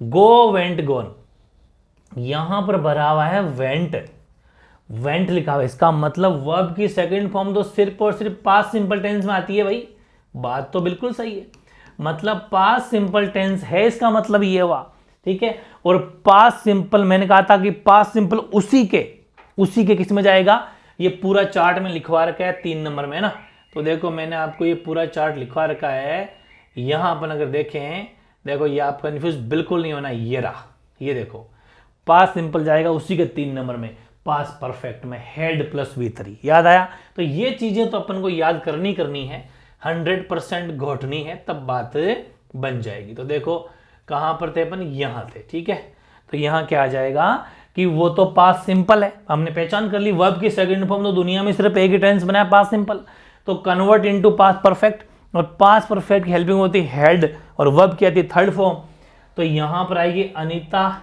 हेड। हमेशा ध्यान रखना ये सब्जेक्ट है, उसके बाद में हेल्पिंग वर्ब आती है, उसके बाद में वर्ब आती है, ये इसका रूल है, ठीक है, सब्जेक्ट हेल्पिंग वर्ब वर्ब। अब वर्ब की थर्ड फॉर्म आएगी, क्योंकि हेड वर्ब की थर्ड फॉर्म लेता है, तो देख लो अपने गोन आ गई, तो गोन और देर का देर, यहां पर अगर हियर होता तो हियर का देर में चेंज कर देते, लेकिन ये तो देर का देर ऑलरेडी चेंज है, तो चेंज करने की जरूरत नहीं है। ये थी भाई बहुत गजब का असर्टिव सेंटेंस, लेकिन मैंने आपको स्टार्टिंग में बता दिया था कि असर्टिव सेंटेंस में कुछ एक्सेप्शन है, कुछ अपवाद है, उनको लगे हाथ यही याद करना है, क्वेश्चन वहीं से आता है। अभी अपन ने हर चीज पढ़ी कि जिसमें टेंस चेंज हो रहा है, अब असर्टिव सेंटेंस में भी होते हुए भी, असर्टिव सेंटेंस होते हुए भी टेंस में चेंज नहीं होता, ये बड़ा क्वेश्चन है। तो हेडिंग लगाओ, टेंस के एक्सेप्शन, यानी असर्टिव सेंटेंस के अपवाद है, ये किसके हैं, ये असर्टिव सेंटेंसेस के अपवाद हैं, तो लिख सकते हो असर्टिव सेंटेंस में टेंस के एक्सेप्शन, ठीक है, या फिर exception of tenses in assertive sentence, मतलब असर्टिव सेंटेंस के या साधारण वाक्यों के टेंस संबंधी अपवाद। पहला एग्जांपल है, the teacher said the sun rises in the east. मैंने पहले, अब की बार मैंने बहुत गजब तरह से आपको डायरेक्ट पढ़ेगा, समझ लोगे तो मजा आ जाएगा। इसमें मैंने क्या लिखा कि the teacher said the sun rises in the east, ये यूनिवर्सल ट्रुथ है कि नहीं है, बिल्कुल है, कि भाई सूर्य जो है वो पश्चिम में ही जो है अस्त होता है, तो होता है। जब आगे लिख दिया मैंने, इसका मतलब ये हुआ जब यूनिवर्सल ट्रुथ हो तो टेंस नो चेंज, ठीक है। तो पहला रूल क्या बन गया आपका कि जब यूनिवर्सल ट्रुथ हो तो टेंस नो चेंज, ये ध्यान रखना, टेंस नो चेंज, भले ही कोई सा भी क्यों ना हो। कैसे कि द टीचर सेड दैट का दैट, यहां तक तो चलो दैट तो कंजक्शन आएगा ही, दो सब्जेक्ट को किसी दो सेंटेंस को आपस में जोड़ने का काम करता है दैट। और टीचर सेड का टीचर सेड ही रहा क्योंकि टीचर सेड टू कुछ आगे है नहीं, वरना टोल्ड में चेंज हो जाता। ठीक है, the sun rises in the east as it is the sun rises in the east, मतलब कुछ भी चेंज नहीं हुआ। ये रिपोर्टिंग वर्ब है, ये रिपोर्टिंग स्पीच है। तो रिपोर्टेड स्पीच में एज इट इज, इसको एज इट इज छापना है। कब? जब यूनिवर्सल ट्रुथ हो, नो चेंज, कोई भी बदलाव नहीं करना। The teacher said birds fly in the sky, इनकी हैबिट है, आदत है। ठीक है, ये इनकी आदत है भाई, बर्ड्स है पक्षी जो है बेसिकली आकाश में उड़ान भरते हैं। तो द टीचर सेड दैट तो लगेगा, कंजक्शन तो लगेगा, बाकी as it is birds fly in the sky, birds fly in the sky, no change, सिर्फ दैट लगाना है, सिर्फ दैट। अगला, the teacher said fortune favours the brave, मतलब कि हमेशा भाग्य भी बहादुरों का साथ देता है। ये लोकोक्ति मुहावरियां होगी, प्रोवर्ब्स हो गए अपने, है ना। तो प्रोवर्ब्स या अपने इडियम्स हो गए, ये मैं लिख दिया मैंने। तो वहां पर भी tense no change. The teacher said that fortune favours the brave, सिर्फ दैट लगाया और नो चेंज। इसका मतलब आपको क्या सीखने को मिला कि भले असर्टिव सेंटेंस या कोई सा भी सेंटेंस क्यों ना हो, जब यूनिवर्सल ट्रूथ हो तो tense no change reported speech में। और जब आदत हैबिट की कोई बात है, मैंने कोई स्मोकिंग बात कर दूंगी, वह स्मोक करता है तो उसकी हैबिट है, तो भी टेंस नो चेंज। तीसरा ये है अपना एक तरीके से प्रोवर्ब्स, लोकोक्ति मुहावरे हो गया। तो तीनों में नो चेंज, तीन चीजें समझ में आ गई। चौथी बात क्या है इसी की, वो है जब ये, अच्छा वो तीन बातें वो लिख ली, अब नंबर चौथी लिखो, इसको आप नंबरिंग कर लेना, ज्यादा बढ़िया हो जाएगा। नंबर 1, नंबर 2 हो जाएगी आपकी ये, और नंबर 3 हो जाएगी बात आपकी ये। और अब लिखो नंबर चौथी बात, ये नंबर चौथी बात है। नंबर 4 लगाओ, उसमें लिखो कि जब रिपोर्ट, आरवी का मतलब मैंने कहा था ना रिपोर्टिंग वर्ब, आरवी जहां पर भी लिखता हूं रिपोर्टिंग वर्ब है, और आरएस जहां भी लिखता हूं रिपोर्टेड स्पीच है। मतलब जो इन्वर्टेड कॉमा से पहले होता है ना, पहले छोटी सी बात, वो तो वर्ब होती है, और जो इन्वर्टेड कॉमा के बाद में होती है पूरी बड़ी बात, वो रिपोर्टेड स्पीच होती है। ये आरवी और आरएस है कि जब रिपोर्टिंग वर्ब जो प्रेजेंट टेंस में या फ्यूचर टेंस में हो तो reported speech no change, reported speech no change होगा, मतलब टेंस वो का वो रहेगा। रिपोर्टेड स्पीच में टेंस जो है वो नो चेंज रहेगा। ये पूरा पोर्शन हो गया चौथा पॉइंट। कैसे, मैं क्या कहना चाह रहा हूं, अरे बहुत मजा आ जाएगा, मैं लेवल बहुत ज्यादा है। ही says I come here, he says I come here. तो ध्यान रखो यहां पर टेंस कौन सा है, एस या एस लगा हुआ है, सेज मतलब प्रेजेंट सिंपल टेंस है ये। ही सेज आई कम हियर। दूसरी बात यहां पर देखो, आप यहां पर भी देखो, ये आई कम हियर, कोई हेल्पिंग वर्ब नहीं लगी हुई है, आई कम हियर है। ठीक है, तो ही सेज दैट, बस ये जरूर ध्यान रखना सब्जेक्ट का चेंज होगा, बाकी टेंस में कोई चेंज नहीं होगा, टेंस नहीं बदलेगा, ध्यान रखना टेंस नहीं बदलेगा। यहां पर आई कौन सा पर्सन है, तो हमने कहा भाई आई तो फर्स्ट पर्सन है, और आई फर्स्ट पर्सन किसके अकॉर्डिंग चेंज होगा, तो फर्स्ट पर्सन चेंज होगा सब्जेक्ट के अकॉर्डिंग। तो सब्जेक्ट कौन है, सब्जेक्ट तो ही है, ये रहा ही। ठीक है, तो बिल्कुल सही है, आई फर्स्ट पर्सन है, सब्जेक्ट के अकॉर्डिंग चेंज हुआ, तो आई की जगह ही हो गया, बाकी टेंस नहीं बदला। ही कम्स दे हियर, वो आई कम हियर मतलब मैं आ सकता हूं क्या, प्रेजेंट सिंपल टेंस है, आई कम हियर मतलब मैं यहां आ जाऊं या आ सकता हूं। तो सेकंड क्या, ही कम्स हियर, वह आ सकता है, मतलब सिंपल ही है, वह आता है, या फिर मैं आ सकता हूं तो मैं आता हूं, तो he comes here. Same to same है, बस आप ही सोचेंगे कि इसमें एस क्यों लगा, तो वो तो आपको पता ही कि प्रेजेंट सिंपल टेंस की क्या पहचान होती है। प्रेजेंट सिंपल टेंस की ये पहचान होती है कि जब सब्जेक्ट जो है वो अगर सिंगुलर हो, जब सब्जेक्ट सिंगुलर सब्जेक्ट हो, पूरी बात को समझना, सिंगुलर सब्जेक्ट के साथ में प्लस में ए या ईएस लगता है। तो यहां पर क्या है, ही तो कम है, तो इसकी सीधी सी बात है कम्स आएगा, लेकिन आई प्लूरल है तो वो वर्ब की फर्स्ट फॉर्म आएगी, उसमें एस नहीं लगेगा। आई के साथ में कम है, टेंस नहीं बदला है, वो प्रेजेंट सिंपल टेंस की खुद की खास बात होती है क्या, कि वो सिंगुलर सब्जेक्ट के साथ में एस लगाता है और प्लूरल के साथ में एस नहीं लगता, बाकी टेंस वो का वो रह गया। अगला देखो future, he says I shall write a letter. अब शैल और विल, लेकिन सिर्फ सिंपल की बात करो, प्रेजेंट सिंपल और फ्यूचर सिंपल, बस simple. I shall write a letter, तो यहां पर भी देख लो सेज है, ऐसे जब भी सेज आए ना, सेज बेसिकली आपको याद कर लो कि सेज जब भी दिखे, सेज वो लगभग सिंपल टेंस ही है। ठीक है, आई शैल राइट फ्यूचर सिंपल है, शैल और विल फ्यूचर सिंपल हेल्पिंग होती है। ठीक है, तो शी सेज दैट लग गया, अब आई क्या है, आई क्या है, आई तो फर्स्ट पर्सन है, अकॉर्डिंग टू सब्जेक्ट चेंज होगा, तो यहां पर आई की वजह से शी आ गया। अब आई के साथ में मैंने कहा था एक चीज में लिखा देता हूं आपको कि देखो ज्यादा अच्छा होता है, क्योंकि अब जो आप 10th 12th में नहीं हो, आप कॉम्पिटिटिव एग्जाम की तैयारी करते हो, तो आपसे यह भी पूछा जा सकता है कि कौन सा ऑप्शन ज्यादा सही है। इसलिए आई और वी के साथ में बेसिकली जो है शेल का यूज करना ज्यादा सही है। बाकी सब के साथ में विल लग जाएगा, बाकी सभी सब्जेक्ट के साथ में विल लग जाएगा, और आई और वी के साथ में आपको शेल का प्रयोग करना है। तो यहां पर आई शेल था, लेकिन अब सब्जेक्ट हमारा चेंज हो गया शी, लेकिन टेंस नहीं बदलेगा। यही तो लिख रहा हूं मैं, टेंस नहीं बदलेगा। प्रेजेंट टेंस था, प्रेजेंट टेंस ही है। फ्यूचर सिंपल था, फ्यूचर सिंपल ही है। शेल और विल किसकी हेल्पिंग होती है, फ्यूचर सिंपल की तो होती है, तो बस शेल का विल हो गया, लेकिन टेंस तो फ्यूचर सिंपल ही है ना, ये ध्यान रखना, ये भी वेरी इंपॉर्टेंट हो गया, चौथा एक्सेप्शन।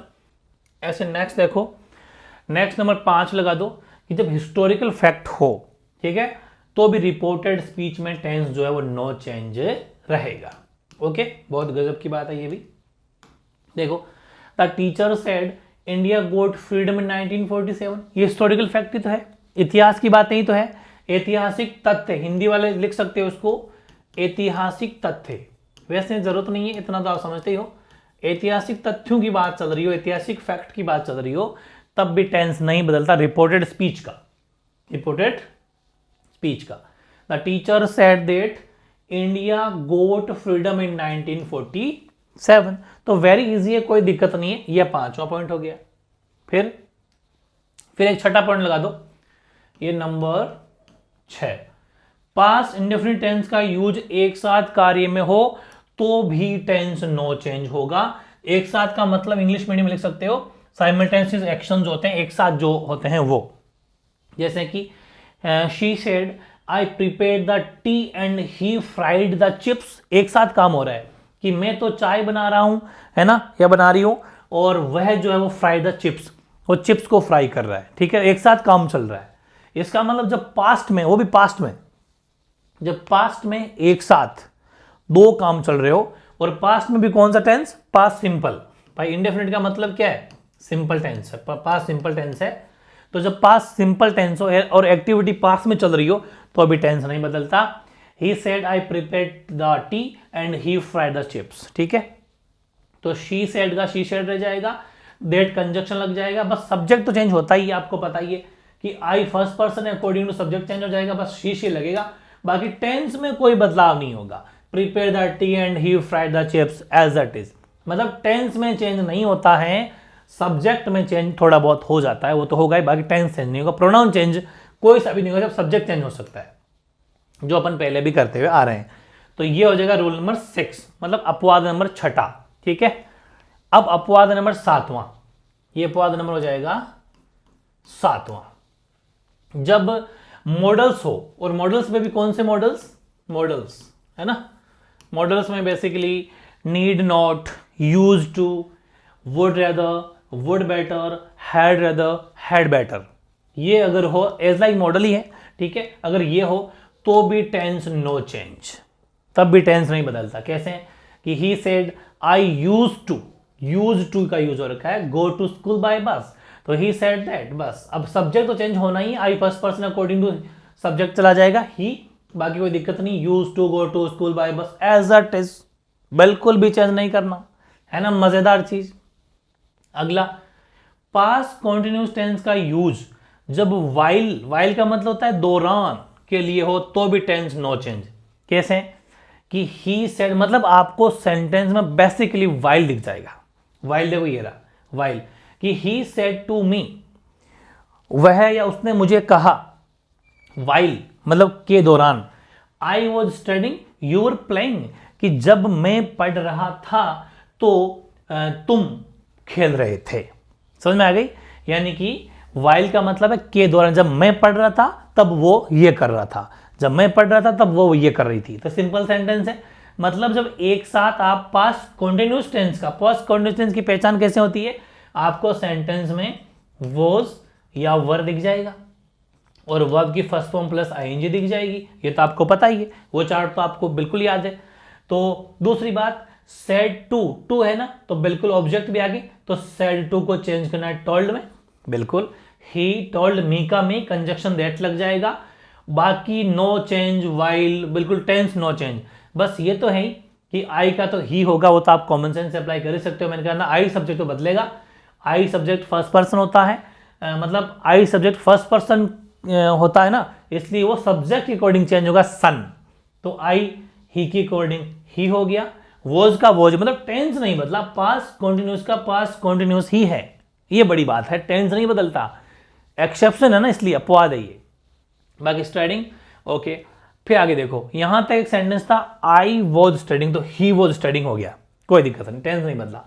फिर यू वर प्लेइंग, अब यहां से एक नई शुरुआत है, कोमा लगा देना, ये एक नई शुरुआत है। यू कौन सा पर्सन है? यू सेकंड पर्सन है। यू कौन सा पर्सन है?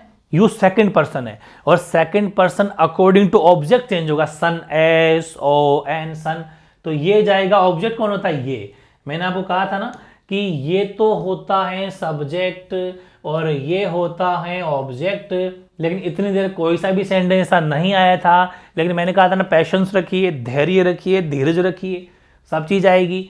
तो ये रहा ऑब्जेक्ट। तो ध्यान रखें, यू सेकंड पर्सन है, और यू जब सेकंड पर्सन है तो अकॉर्डिंग टू ऑब्जेक्ट चेंज होगा, ऑब्जेक्ट है मी, लेकिन ध्यान रखें यहां पर तो मी है, आई, माई, मी, माई सेल्फ, आई, माई, मी यहां पर ऑब्जेक्टिव केस है ना, है तो आई से निकला हुआ ना, लेकिन हमें यहां पर उस मी को सब्जेक्ट की तरह यूज करना है, तो मी का सब्जेक्टिव केस क्या है? आई।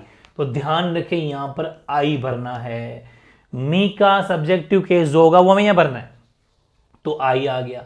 बाकी यहां पर यू के साथ में वर था, क्योंकि पास्ट कॉन्टिन्यूस टेंस की पहचान हेल्पिंग वर्ब भी वॉज वर होती है, तो वॉज वर ही हम रखेंगे, लेकिन इतना सा चेंज करेंगे क्योंकि आई वॉज लेता है, वर नहीं लेता, तो हम आई के साथ में वॉज भर देंगे। यू, दे, वी, अगर यू होता, दे होता और वी होता तो अपन वर भर देते, लेकिन अब सब्जेक्ट आई हो गया, तो आई के साथ में तो वॉज ही आएगा, तो आई वॉज प्लेइंग, ठीक है ना। तो वेरी इजी है, वेरी इजी, ध्यान से समझना है। ये हो गया रोल नंबर मतलब अपवाद नंबर 7वां, ये हुआ ना, तो ये हो गया 8वां, ये अपना हो गया 8वां अपवाद। 8 एक्सेप्शन अपन पढ़ चुके हैं, और बाकी यूज टू, रेदर देन ये दिख जाए ना तो भी टेंस चेंज नहीं होगा। अगला क्या है? बस ये है। तो ध्यान ये रखना है, अपन ने असर्टिव सेंटेंस की फुल पीएचडी कर दी है, जबकि बहुत इजी है ये, लेकिन एक्सेप्शन 8 जो मैं लिखाए हैं, इन 8 को ढंग से मतलब घोट के पी जाना। 8 एक्सेप्शन इसके हैं, प्लस शुरुआती 10 पेज, ठीक है ना। ये अपना असर्टिव का डिपार्टमेंट फिनिश। अब नेक्स्ट डिपार्टमेंट है अपना, वो है प्रश्नवाचक, इंटरोगेटिव, ठीक है ना। प्रश्नवाचक वाक्य जिसमें आपको क्वेश्चन मार्क लगा हुआ दिख जाएगा ऐसा, ठीक है ना, बिल्कुल इंटरोगेटिव सेंटेंसेस यानी प्रश्नवाचक वाक्य। सबसे पहली बात, प्रश्नवाचक वाक्य में, इंटरोगेटिव सेंटेंस में क्या क्या करना है, क्या क्या चेंजेस करना है। तो सबसे पहले आपको जब भी सेड टू दिखेगा, सेड टू दिखेगा, तो उसको आस्क्ड या इंक्वायर्ड, कभी कभी रिक्वेस्टेड भी हो सकता है, वो अपन अकॉर्डिंग सेंटेंस देख लेंगे, उसमें बदलना है। दूसरी बात, कब कब जब डायरेक्ट से इनडायरेक्ट बनाओगे तब, यानी कि ये चीज है ना, ये चीज ये आपको डायरेक्ट में दिखेगी, ये आपको डायरेक्ट स्पीच में दिखेगी, और जब अपन इसका इनडायरेक्ट बनाएंगे तब ये चीज है ना, ये पूरी चीज ये अपन को इनडायरेक्ट में करना है, ठीक है। क्वेश्चन मार्क को फुल स्टॉप में चेंज करना है। हेल्पिंग वर्ब का यूज सब्जेक्ट के बाद होगा, ये बहुत ही इंपॉर्टेंट बात है, जो आप गलतियां करते हो, ये बहुत ज्यादा इंपॉर्टेंट बात है। हेल्पिंग वर्ब का यूज सब्जेक्ट के बाद में ही होना है। 4 ऑप्शन होंगे, आपसे खूब बार पूछा जाएगा इनमें से कौन सा ऑप्शन गलत है, कौन सा सही है, तो ध्यान रखना हेल्पिंग वर्ब का यूज सब्जेक्ट के बाद ही होगा। कंजक्शन इफ या वेदर लगेगा, लेकिन ज्यादातर इफ ही लगाते हैं, वेदर कम ही लगाते हैं, तो कंजक्शन इफ लग जाएगा। और WH फैमिली अगर आ जाए, WH फैमिली का मतलब क्या होता है, साइड में लिख लो, WH फैमिली भी। WH फैमिली का मतलब होता है व्हाट, वाई, मतलब जिसमें WH हो जिसमें, हाउ मेनी, इसमें भी WH है, हाउ मेनी, ठीक है, हाउ मच, वाई, होम, मतलब ये जितने भी होते हैं, कितने बना लो, ये सब जो है वो WH फैमिली होती है, इसका जरूर ध्यान रखना है आपको। तो जब WH फैमिली हो तो WH फैमिली में कभी भी कंजक्शन नहीं आता, मतलब ना तो इफ आएगा ना कोई वेदर आएगा। पहली बात तो एक चेंज आपको देखने को मिला है कि जब अपन बाकी असर्टिव सेंटेंस में दैट कंजक्शन लगा रहे थे, इसमें इफ लगेगा दैट नहीं लगेगा। दूसरी बात, इसमें भी अगर WH फैमिली आ जाती है तो ये जो इफ है ना वो भी नहीं लगेगा, सिर्फ WH फैमिली ही आएगी। जबरदस्त बातें लिख लेना इसकी। चलिए फिर शुरुआत करते हैं एग्जाम्पल से। एग्जाम्पल है he said to me are you student, question mark. आपसे क्वेश्चन पूछ लिया है कि he said to me are you student, वह मुझसे पूछता है कि क्या आप स्टूडेंट है। ठीक है, तो सेड टू को चेंज करना है आस्क में, है ना, क्योंकि यहां तो क्वेश्चन पूछ ही रहा है वो।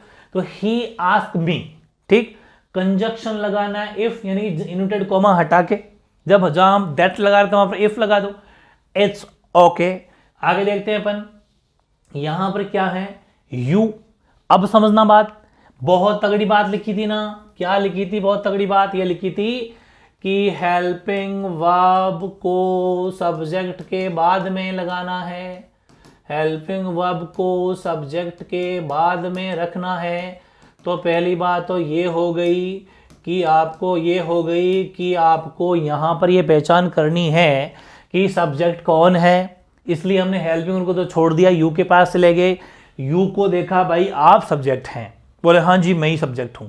तो हमने कहा तो आप सब्जेक्ट है, तो आप कौन से सब्जेक्ट हैं, तो इन्होंने कहा कि मैं तो सब्जेक्ट नंबर 2 हूं, मतलब मैं सेकंड पर्सन हूं। मैं कौन सा पर्सन हूं, हमने कहा सब्जेक्ट तो तू है, लेकिन पर्सन कौन सा है तू, इसने कहा कि मैं तो सेकंड पर्सन। हमने कहा ठीक है यही चाहिए था, तूने बता दिया।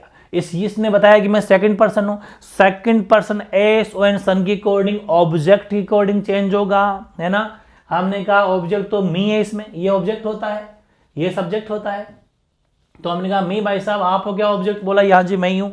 तो हमने मी का सब्जेक्टिव कैसे, हमें पता है मी किसकी जड़ है, किसकी संतान है, मी संतान है आई की। तो हमने, क्योंकि हमें तो सब्जेक्टिव पढ़ना था नहीं यहाँ पर, तो मी तो ऑब्जेक्टिव केस है, और वो बिल्कुल वहां पर ऑब्जेक्टिव केस ही आता है, लेकिन हमें उसका सब्जेक्टिव केस लेना है ना। अगर यहाँ पर अस होता तो अपन वी ले लेते, वी और अस, तो हम वी ले लेते। वैसे अगर देम होता तो हम दे ले लेते, वही चीज है। तो मी का हमने आई ले लिया, तो क्योंकि ये बात हमने पता थी कि हेल्पिंग वर्ब को सब्जेक्ट के बाद में रखना है, इसका मतलब सब्जेक्ट को पहले रखना है, सब्जेक्ट को हेल्पिंग के पहले रखना है, तो आई लिख दिया। अब हम वापस आर के पास गए कि आप कौन से टेंस के हो जी, इसने कहा कि मैं तो प्रेजेंट कंटिन्यूअस टेंस का हूं। हमने कहा ठीक है बस यही पूछना था, हमने उसको तोड़ दिया, चेंज कर दिया पास्ट कंटिन्यूअस में, क्योंकि हमें पता है, हमें शुरुआती 10 पेज याद है, प्रेजेंट कंटिन्यूअस टेंस को चेंज करना है पास्ट कंटिन्यूअस टेंस में, इज एम आर को चेंज करना है वॉज वर्ब में। तो यहां पर वॉज आएगा क्योंकि आई तो वॉज लेता है, ठीक है, आई वॉज स्टूडेंट, बाकी कोई चेंज नहीं है, आई वॉज, इन दोनों का काम हो गया।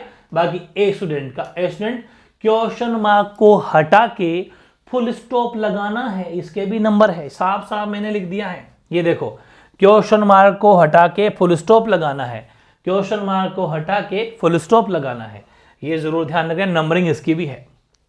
अगला ही सेड, अच्छा ध्यान रखना इसमें चाहे टू हो चाहे ना हो, ये ध्यान, वो सिर्फ असर्टिव सेंटेंस की बात थी, जब सेड के बाद में टू नहीं होता तो सेड का सेड ही रहता है, लेकिन इंटरोगेटिव सेंटेंस के अंदर सेड के बाद में टू हो या ना हो, टू हो या ना हो, टेंस चेंज नहीं होगा। He said were you absent there, ठीक है, तो ध्यान रखना ही आस्क्ड चेंज होगा, कंजक्शन इफ लगेगा, were was were past continuous helping verb है। हमने कहा आप रुको जी पहले सब्जेक्ट लेना है, यू सब्जेक्ट लिया, यू कौन सा पर्सन है, यू तो सेकंड पर्सन है। अब यहां पर थोड़ा कॉमन सेंस भी अप्लाई करना है, ही सेड, यहां पर थोड़ा कॉमन सेंस अप्लाई ये करना है कि उसने कहा, उसने कहा, तो उस अकॉर्डिंग यू सेकंड पर्सन है तो इस अकॉर्डिंग ही लेके चल रहे हैं अपन, ठीक है ना। ही आस्क्ड इफ ही, लेकिन अगर कभी कभी यहां पर यू भी हो जाता है तो भी सही है, कभी कभी मैंने ही बनाना, ही भी सही है, यू सेकंड पर्सन, लेकिन ऑब्जेक्ट इसमें है नहीं, ऑब्जेक्ट नहीं है तो फिर चेंज नहीं होगा। लेकिन क्या होता है कि ये सेंटेंस मैंने थोड़ा अलग सा ले लिया, वैसे यहां पर ही सेड टू हिम ऐसा कुछ था शायद, ही सेड टू हिम, उसने उसे कहा, ही सेड टू हिम, क्योंकि पास्ट टेंस है ना, तो हिम, अगर यहां पर ही सेड टू हिम होता, हिम है ना, हिम होता तो उस अकॉर्डिंग ही हो गया। मैं कहता हूं चलो हिम नहीं होता तो फिर यू का यू भी रह जाता है, ठीक है ना, ये भी ध्यान रखना, कोई दिक्कत नहीं है। तो यहां पर मान लो कि ही सेड टू हिम है, ही सेड टू जब हिम होगा तो हिम का होता है ही, हिज, हिम, तो हमें तो हिम का सब्जेक्टिव केस ले लेना है। तो ही आस्क्ड इफ, हिम की वजह से ही, और ये टेंस है वॉज वर, वॉज वर है ना, वॉज वर का मतलब है पास्ट कॉन्टिन्यूस टेंस, और पास्ट कॉन्टिन्यूस जाएगा पास्ट के ही तीसरे में, परफेक्ट में, हैड बीन है ना, लेकिन सॉरी कॉन्टिन्यूस है, 2 नंबर जाएगा 4 नंबर में, sorry my mistake. Past simple तो जाएगा पास्ट परफेक्ट में, है ना, और पास्ट कॉन्टिन्यूस जाएगा पास्ट परफेक्ट कॉन्टिन्यूस, मतलब 2 नंबर जाएगा 4 नंबर में, यस। तो 4 नंबर की हेल्पिंग होती है हैड बीन, ठीक है ना, बिल्कुल सही है। तो ही हैड बीन एब्सेंट, देर का एब्सेंट देर जाएगा, उसमें कोई दिक्कत नहीं है, क्वेश्चन मार्क हटा के फुल स्टॉप। अगला, Sneha said to me do you play cricket, तो स्नेहा आस्क्ड मी, कोई दिक्कत नहीं है क्योंकि ये भी पूछ ही रही है, इफ कंजक्शन लग गया। यू कौन सा पर्सन है, यू है सेकंड पर्सन, सेकंड पर्सन है ना, yes, second person according to object change, object कौन है, मी का मतलब होगा आई, क्योंकि हमें तो उसका सब्जेक्टिव केस लेना है ना, आई। अब रही बात, मैंने यहां पर प्लेड क्यों लिखा, क्योंकि डू का मतलब प्रेजेंट सिंपल टेंस है, प्रेजेंट सिंपल टेंस जाएगा पास्ट सिंपल टेंस में, पास्ट सिंपल की होती है सिर्फ वर्ब की सेकंड फॉर्म, तो यहां पर प्ले का प्लेड आएगा। क्यों, आपके दिमाग में आ रही होगी कि फिर सब्जेक्ट के बाद में हेल्पिंग वर्ब का यूज क्यों नहीं किया, तो ध्यान रखें, वापस याद करो एक रूल, कौन सा रूल, कि जब हेल्पिंग वर्ब डू हो, जब हेल्पिंग वर्ब डज हो, जब हेल्पिंग वर्ब डिड हो, इन 3 का यूज तभी करना है जब सेंटेंस में या तो नेगेटिव हो या इंटरोगेटिव हो। लेकिन इंटरोगेटिव तो यहां था, अब हमें इंटरोगेटिव को खत्म करना है, तो इसका मतलब इंटरोगेटिव तो अब रहा नहीं और नेगेटिव भी नहीं है, तो फिर डिड का यूज नहीं होगा, सिर्फ वर्ब की सेकंड फॉर्म का यूज होगा। हाँ, टेंस तो बदल गया, कैसे कि प्ले फर्स्ट फॉर्म होती है, प्लेड हो गया V2 हो गई, तो पास्ट सिंपल बदल दिया, हेल्पिंग डिड नहीं लगी, डिड तो सिर्फ और सिर्फ अगर इसमें नेगेटिव होता डिड नॉट हो जाता, इंट्रोगेटिव होता तो डिड पहले आ जाता, लेकिन इंट्रोगेटिव तो डायरेक्ट में होता ना, अपन डायरेक्ट बना रहे हैं, इसका जरूर ध्यान रखें। तो आई प्लेड क्रिकेट एडजेक्टिव आ जाएगा। अरे बातें समझ में पकड़ रहे हो ना, फिर भी डाउट हो तो कमेंट कर देना, टाइम लिख देना, इस टाइम पर ये वाला थोड़ा डाउट है तो मैं टेस्ट के टाइम पर बता दूंगा। अगला, Rajni said to me can you meet me tomorrow at Jaipur junction, ठीक है, रजनी कहती है, रजनी मुझसे कहती can you meet me tomorrow, मतलब कल तुम मुझे जयपुर जंक्शन मिल सकते हो, तो सिंपल सेंटेंस वापस वो भी पूछ रही है, तो रजनी आस्क मी भी सही है और रजनी इंक्वायर्ड ऑफ भी आता है, ये इंपॉर्टेंट है भाई, इसको जरूर नोट कर, दोनों लिखना, दोनों लिखना वेरी इंपॉर्टेंट है। आस्क भी सही है, ठीक है, आस्क इतना सा, आस्क मतलब पूछना होता है, वो भी सही है।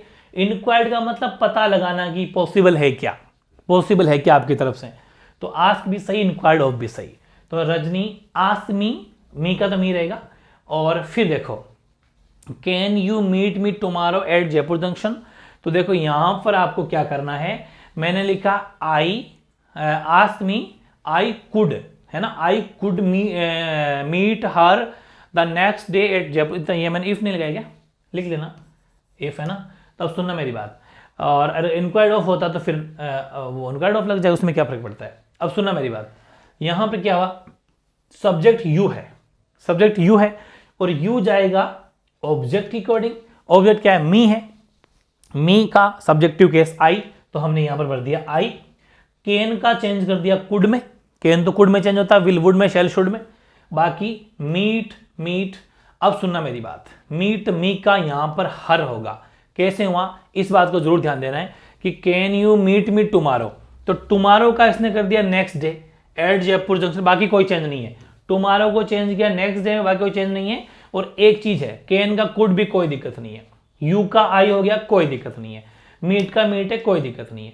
अब यहां पर हर लिखा अपन है, अब समझना कि रजनी आस्क मी, रजनी ने मुझसे कहा आई कुड मीट हर, मतलब कि मैं उससे मिल, तो यहां पर उसका मतलब है कि उसका मतलब है शी, रजनी लड़की है, रजनी लड़की है, शी है, तो शी का ऑब्जेक्टिव केस, यहां पर तो मीट मी था, मीट मी क्यों, इसकी अकॉर्डिंग, लेकिन अब क्या है कि अब वो चीज जा रही है लड़की रजनी पर, तो ध्यान रखें यहां पर हर आएगा, हर, ये थोड़ा सा कॉमन सेंस अप्लाई करना है, ठीक है ना, वो शी का हर है, जो सब्जेक्ट है ना शी, उसकी अकॉर्डिंग हर होगा, क्योंकि हमने यहां पर आई कर दिया, आई सब्जेक्ट अपने ऊपर लिया, आई कुड मीट हर, उससे मतलब शी, लेकिन हमेशा सब्जेक्टिव केस एक ही जगह आता है, उसके बाद में हमेशा ऑब्जेक्टिव केस आता है, तो यहां पर हर आ गया। बाकी टुमारो का नेक्स्ट डे हो गया, बाकी कोई फर्क नहीं पड़ेगा, एज इट इज, ठीक है।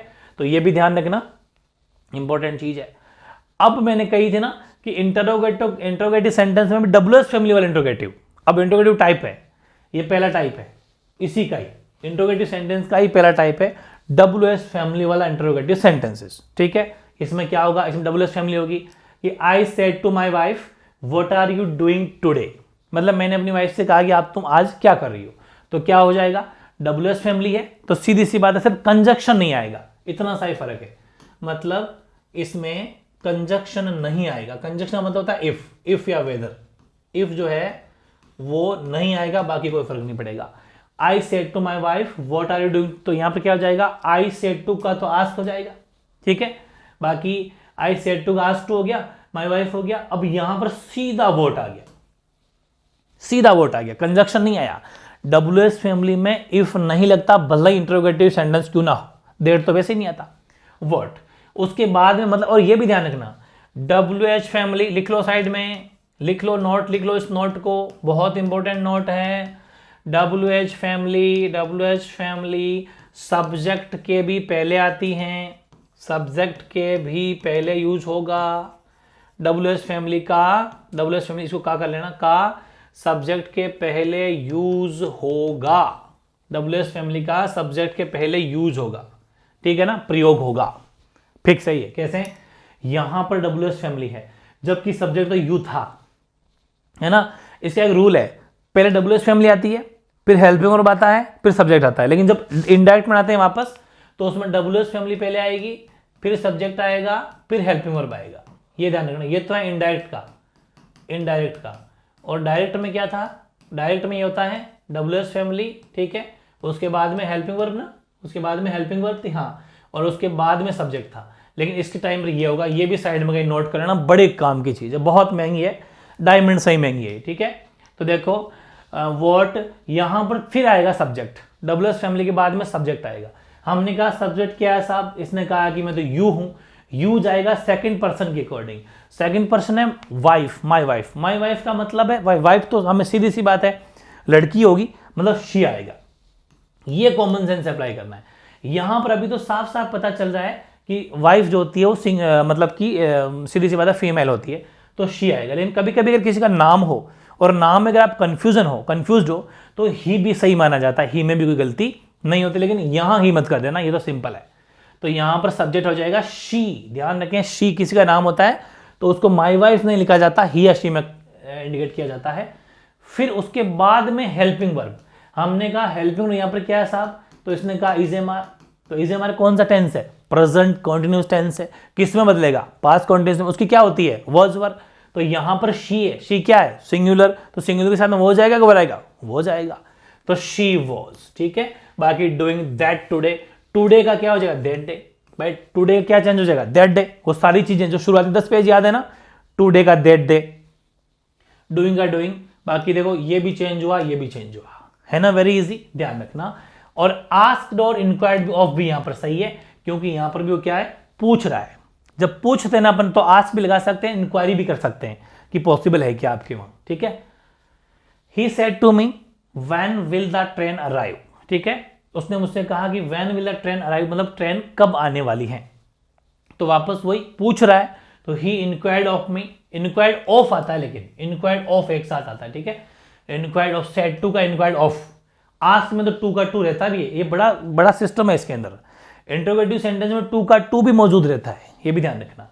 इंक्वायर्ड ऑफ मी, इसमें भी डब्ल्यूएस फैमिली क्या है, तो कंजक्शन आएगा क्या, नहीं आएगा, डब्ल्यूएस फैमिली। उसके बाद में द ट्रेन सब्जेक्ट है, द ट्रेन सब्जेक्ट है, हेल्पिंग वर्ब विल है ना, तो विल का हो जाएगा वुड, बिल्कुल अराइव का अराइव, क्वेश्चन मार्क हटा के फुल स्टॉप लगाना है, कितना शानदार तरीका है ना। तो ये था WH इंट्रोगेटिव क्वेश्चन, ठीक है। नेक्स्ट क्या है, नेक्स्ट अपना नेगेटिव इंट्रोगेटिव सेंटेंस, अरे फुल PhD होने वाली है आपकी, मतलब इंटरोगेटिव सेंटेंस में भी नेगेटिव वाले, जैसे कि she said to me did you not write me a letter, she said to me did you not write me a letter, तो देखो यहां पर नोट लगा हुआ है, और इंट्रोगेटिव सेंटेंस भी है, मतलब इंट्रोगेटिव प्रश्नवाचक वाक्य भी है लेकिन नोट वाला भी है, दोनों मिक्स। तो शी आस्क्ड मी, बिल्कुल इफ आएगा, बिल्कुल आएगा क्योंकि डब्ल्यूएस फैमिली नहीं है। जब डब्ल्यूएस फैमिली नहीं होती है तो इफ कंजक्शन आता है, यस।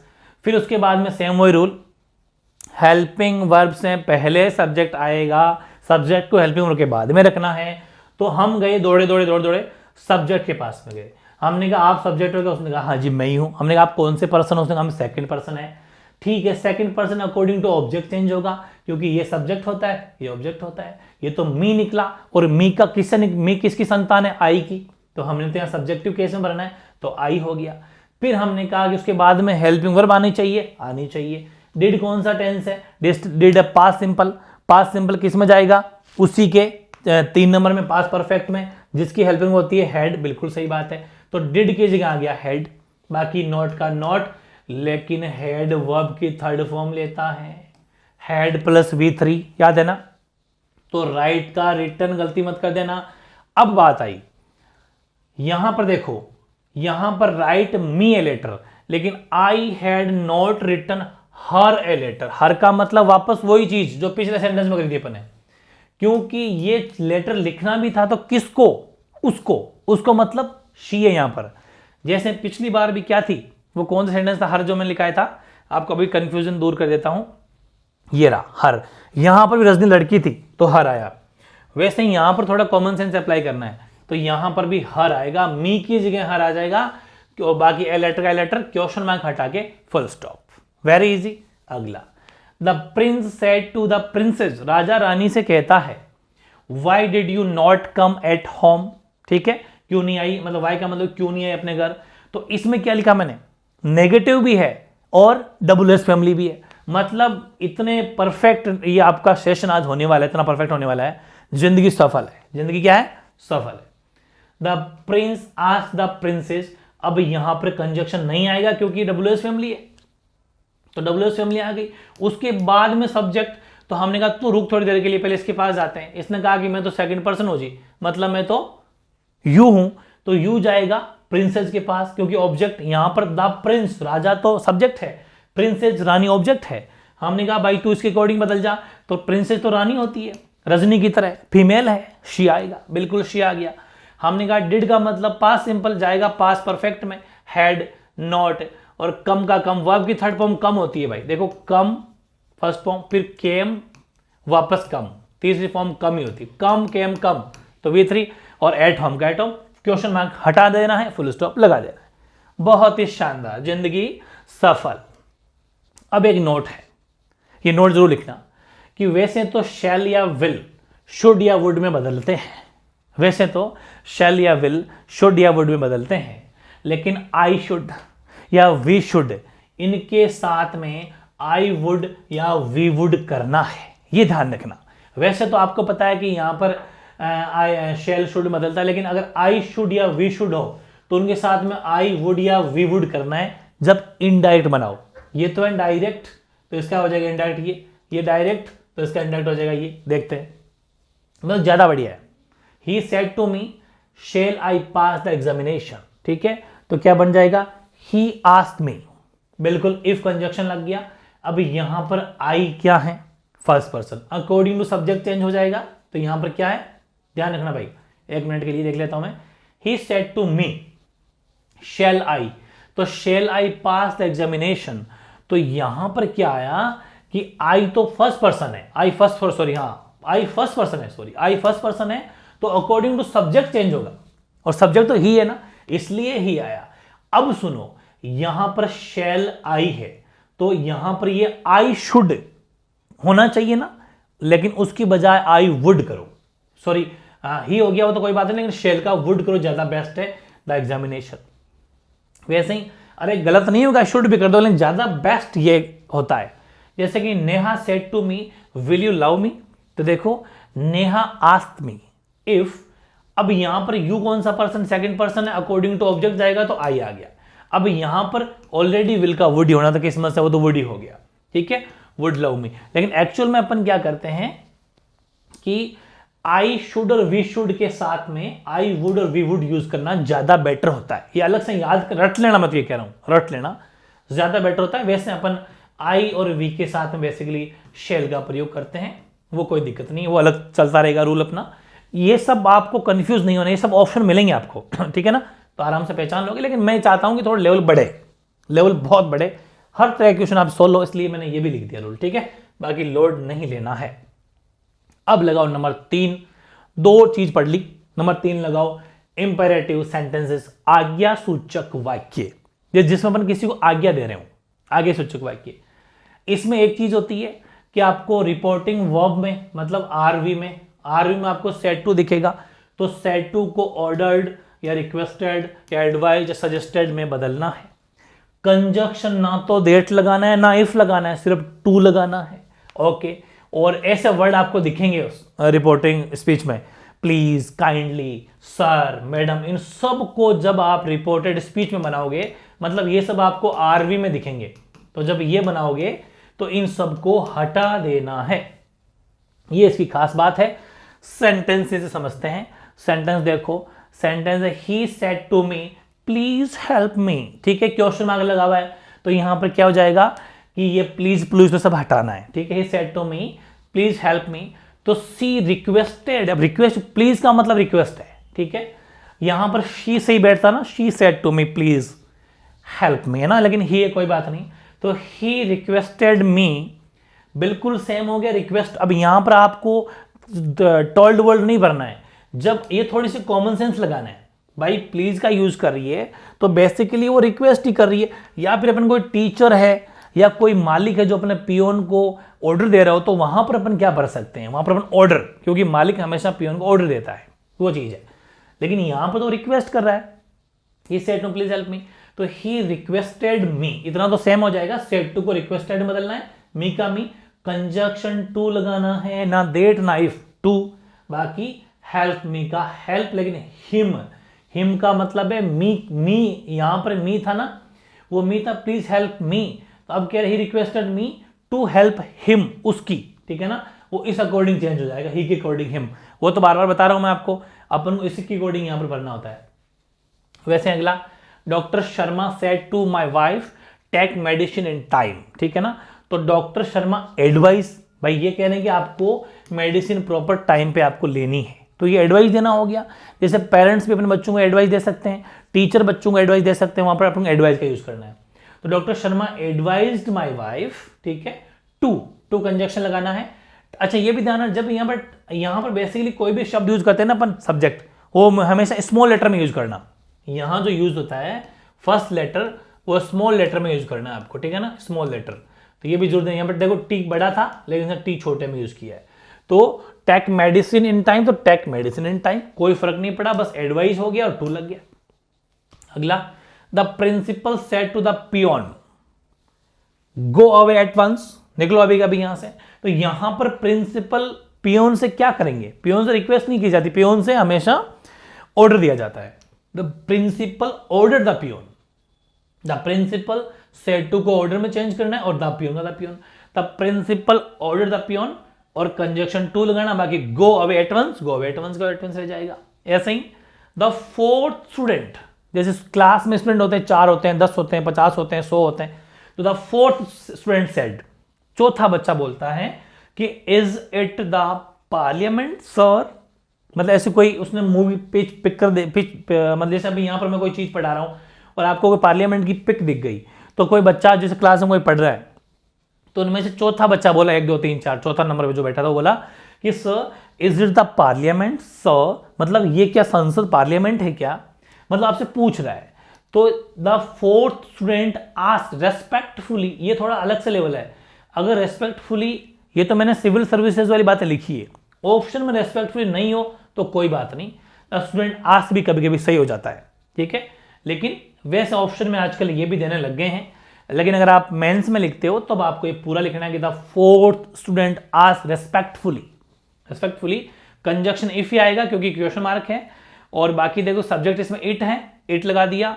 इज कौन सा टेंस है, present continuous tense, is am are को चेंज करना है वॉज वर्ब में, तो वॉज द पार्लियामेंट, और सर मैडम मैंने कहा था ना ये सब हट जाएंगे, प्लीज हट जाएगा, सर हट जाएगा, मैडम मैडम सब हट जाएंगे, ठीक है ना, वेरी इजी, ये आप समझ गए होंगे, बहुत ही गजब के एग्जांपल। लेकिन इस इंपेरेटिव सेंटेंस में भी काफी मामला है, काफी बड़ा मामला है।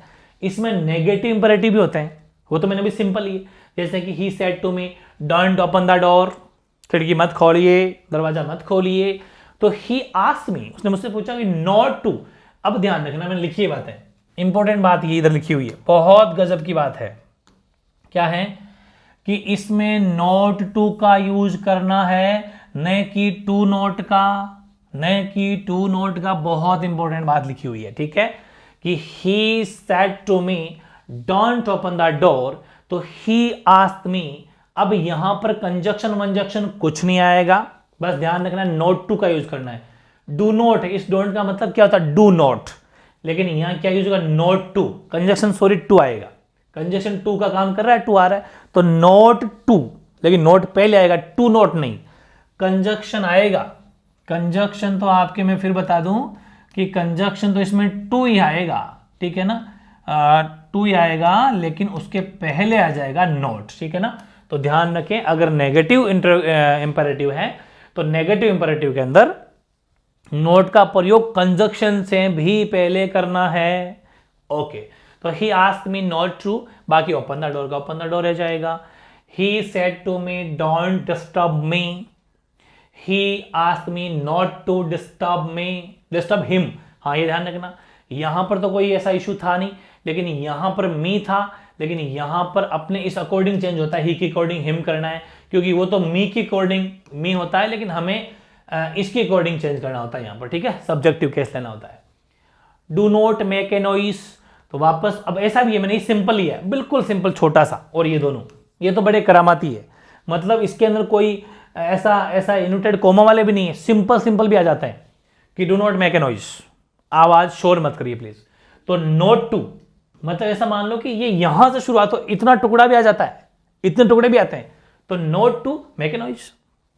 अगला don't go out, don't go out, तो not to go out, not to go out. ऐसे सीधे सीधे सेंटेंस आ रहे, कुछ भी बाहर नहीं जा सकता, मजे बन गए आपके, मैं कह रहा हूं घर बैठे मौज हो गई है। ऐसे कि कोई 10 बुक ढूंढोगे तो भी नहीं मिलेंगी, बहुत ज्यादा गहरी तपस्या है इसके अंदर, इसीलिए तो वक्त लगा, ठीक है ना, वक्त इसलिए लगता है। बहुत इंपॉर्टेंट चीजें थी, नोट कर ली होगी। और अब एक नोट और लिखा है कि फॉरबेड, बड़ी गजब की बात है, बहुत ही गजब की बात है, बहुत ज्यादा भारी बात है ये। फॉरबेड के बाद में नोट टू का प्रयोग नहीं होता, क्योंकि फॉरबेड भाई साहब तो खुद नेगेटिव है। फॉरबेड भाई साहब खुद नेगेटिव अर्थ में होते हैं यूज, मतलब जहां फॉरबेड लग गया तो वहां पर आपको नोट लगाने की जरूरत नहीं है, इनडायरेक्ट बनाते टाइम, क्योंकि वो ऑलरेडी फॉरबेड भाई साहब खुद ही अपने मौज है, बस नेगेटिव है वो। जैसे कि he said to me don't go out, वही सेंटेंस मैंने वापस लिया, बस उसमें ही सेड टू मी कहा। अब यहां पर क्या हुआ, इतनी देर अपन ये बनाते, अगर यहां फॉरवर्ड नहीं करते तो क्या बनाते, he asked me to not, नहीं नोट टू, क्या बनाते, he asked me not to go out, ये बनाते ना।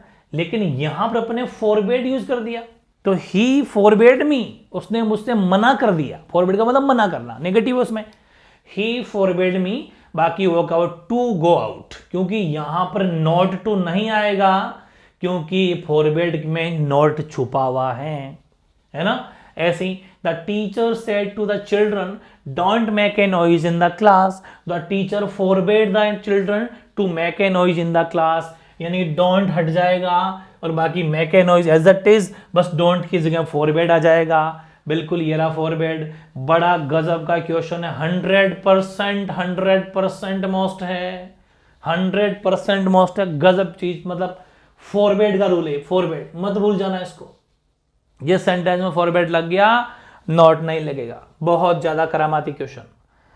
अगला है इंपेरेटिव सेंटेंस में भी बड़ा झंझट है, डू से स्टार्ट होने वाले इंपेरेटिव सेंटेंस, लगाओ हेडिंग। इंपेरेटिव सेंटेंस अपने यहां से शुरुआत की थी, एक बार वापस चलता हूं मैं एक बार, जिसमें अपन ने यहां से शुरुआत की थी। देखो ये इंपेरेटिव सेंटेंस, ये इसका पार्ट नॉर्मल बेसिक से था, ये इसका पार्ट 1 था जो नेगेटिव इंपेरेटिव था। नंबर 2 की मैं बात करूं, नोट भी अपने आप नंबर 2 मान लेना, फॉरवर्ड वाला इंपेरेटिव, और अब डू से स्टार्ट होने इंपेरेटिव, मतलब नंबर 3 मान के चलिए आप, ये डू से स्टार्ट होने वाला इंपेरेटिव है, ठीक है। इसमें क्या मामला है कि he said to me do read the Gita, जो भगवत गीता होती है ना वैसे गीता, तो he said to me do read the Gita, तो सेड टू को आस्क में चेंज करना, no doubt, he ask me to, to conjunction लगाना है, रीड द गीता। समझ में आ गई, कोई दिक्कत नहीं है। और अगला है she said to me do have a cup of tea, क्या आपके पास में कप एक चाय, मतलब यहां पर डू है ना, ध्यान रखना ये डू हेल्पिंग वर्ब नहीं है, वो डू डज वाली हेल्पिंग प्रेजेंट सिंपल वाला टेंस वाली डू नहीं है। यहां डू मेन वर्ब से पहले है, जिसका काम मेन वर्ब पर जोर देना है। कहते हैं ना कि आपको करना है, मैंने कहा कि आपको काम करना है, एक तो ये कहा कि ठीक है आपको ये काम करना है, मैंने कहा आपको काम करना ही है, मतलब ही लगा दिया मैंने, जोर दिया उस बात पर कि आपको ही काम करना है, ये दूसरा कोई नहीं करेगा। वैसे ही यहां पर डू का मतलब है उसने मेन वर्ब पे जोर पटका है, बाकी कोई वो चीज नहीं है। तो उस टाइम पे क्या करना है, आस्क मी टू लगा दो, बाकी एडजेक्टिव्स उतार दो।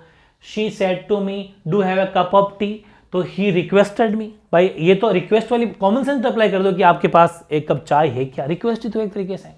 तो शी रिक्वेस्टेड मी, टू तो कंजक्शन लग गया, हैव का have a cup of T मतलब डू हट जाता है। गजब की चीज है, बहुत शानदार, सोच भी नहीं सकते ऐसी चीज आप, डू इसमें हट जाएगा, बहुत ही शानदार तरीके से एग्जाम्पल आपके 100% डन। नेक्स्ट क्या मामला है, नेक्स्ट है कि डू का यूज, डू का जो यूज है वो मेन वर्ब के रूप में हो तो डू नहीं हटेगा। बड़ी गजब की बात है। यहां पर क्या था, यहां पर डू का यूज मेन वर्ब पर जोर देने के लिए था, तब डू हट गया। लेकिन यहां पर है कि डू का यूज अगर मेन वर्ब के रूप में ही हो तो फिर डू नहीं हटेगा। जैसे कि she said to me do this work at once, यहां पर काम कर, डू मतलब करना होता है बेसिकली। डू वैसे तो हेल्पिंग वर्ब है, और वैसे डू का मतलब क्या होता है, किसी काम को करना, करना डूइंग, काम करना होता है, ठीक है ना। तो इसीलिए यहां पर क्या कहा कि she said to me do this work at once, ठीक है, ये काम आप एक बार में ये करोगे। तो she asked me, to conjunction लगे, यहां पर डू का डू ही रहेगा, डू का डू, दैट वर्क, दिस का तो दैट हो गया, बाकी कोई चेंज नहीं है।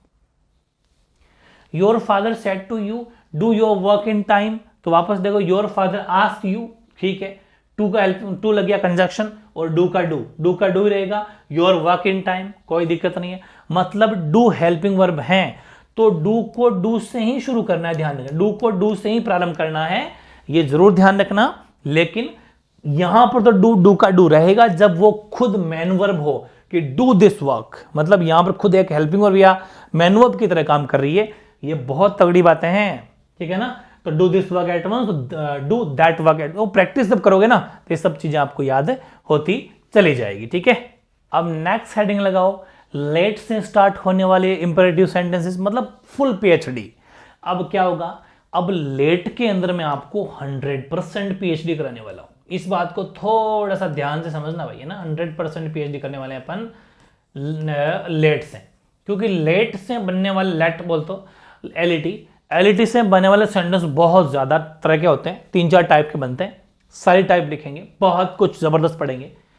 लेट से स्टार्ट होने वाले इंपेरेटिव सेंटेंस, लेकिन लेट में भी जो ऐसा लगे भाई लेट से तो स्टार्ट हो रहा है, लेकिन उस सेंटेंस को अपन पढ़ें तो उसका जो भाव निकल के आ रहा है, जो उसका अर्थ, मीनिंग जो निकल के आ रहा है, अगर उसका अर्थ निकल के आ रहा है अलाउ या परमिट के हिसाब से, जैसे कि हमें मतलब ऐसा लग रहा है जिसको हमें कोई परमिशन दे रहा हो या फिर हम कुछ अलाउ कर रहा हो, तब जैसे कि the principal said to the peon let the man come in, the principal said to the peon let the man come in. यहां पर समझो, यहां पर एक तरीके से वो प्रिंसिपल पियोन को कह रहे हैं कि हाँ मतलब आ जाओ, अंदर आ जाओ, मतलब परमिशन दे रहा है, अलाउ कर रहा है। तो द प्रिंसिपल ऑर्डर्ड, वो तो सिंपल है, द पियोन ऑर्डर लगेगा इसके अंदर, ये लिख दिया मैंने बातें कि जब आपको लेट से स्टार्ट होने वाला इंपेरेटिव सेंटेंस हो तो जो मैंने पिस्तौल राइफल जैसी बनाई है ना, ये चीजें इसकी खास बात है ना, ये आप पहले लिख लेना, फिर ये एग्जांपल लिख लेना। से या सेड जो भी हो, उनको ऑर्डर, रिक्वेस्टेड, आस्क, ऐसा मत सोचना कि इसको, वो हो सकता है से भी ऑर्डर में चला, आस्क में चला जाए, कोई से भी बदल सकता है, अकॉर्डिंग टू, डिपेंड करेगा कि क्या सेंटेंस है, उस अकॉर्डिंग अपन ऑर्डर्ड में या रिक्वेस्टेड में आस्क बदल देंगे। लेट को हटा देना है, लेट जब, कब, ये सब बातें कब है, जब अपन इनडायरेक्ट बना रहे हैं डायरेक्ट का, तब इनडायरेक्ट बनाते समय लेट को हटा देना है। और इसके बाद में टू अलाउ, ये टू अलाउ का यूज करना है, ठीक है।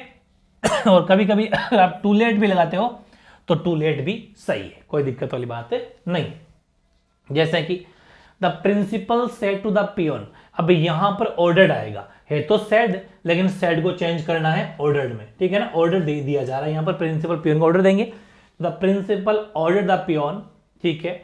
और यहां पर ध्यान समझना, लेट को हटा देना है और टू अलाउ लगा देना है। देखो ये to allow the man come in, the man आदमी को अंदर आने दो। Very easy, very easy. अगला, Rahul said to his master let me go home. यहां ये भी लेट से स्टार्ट हो रहा है, ये भी लेट से स्टार्ट हो रहा था। तो राहुल रिक्वेस्टेड, यहां पर राहुल रिक्वेस्ट कर रहा है, ठीक है ना।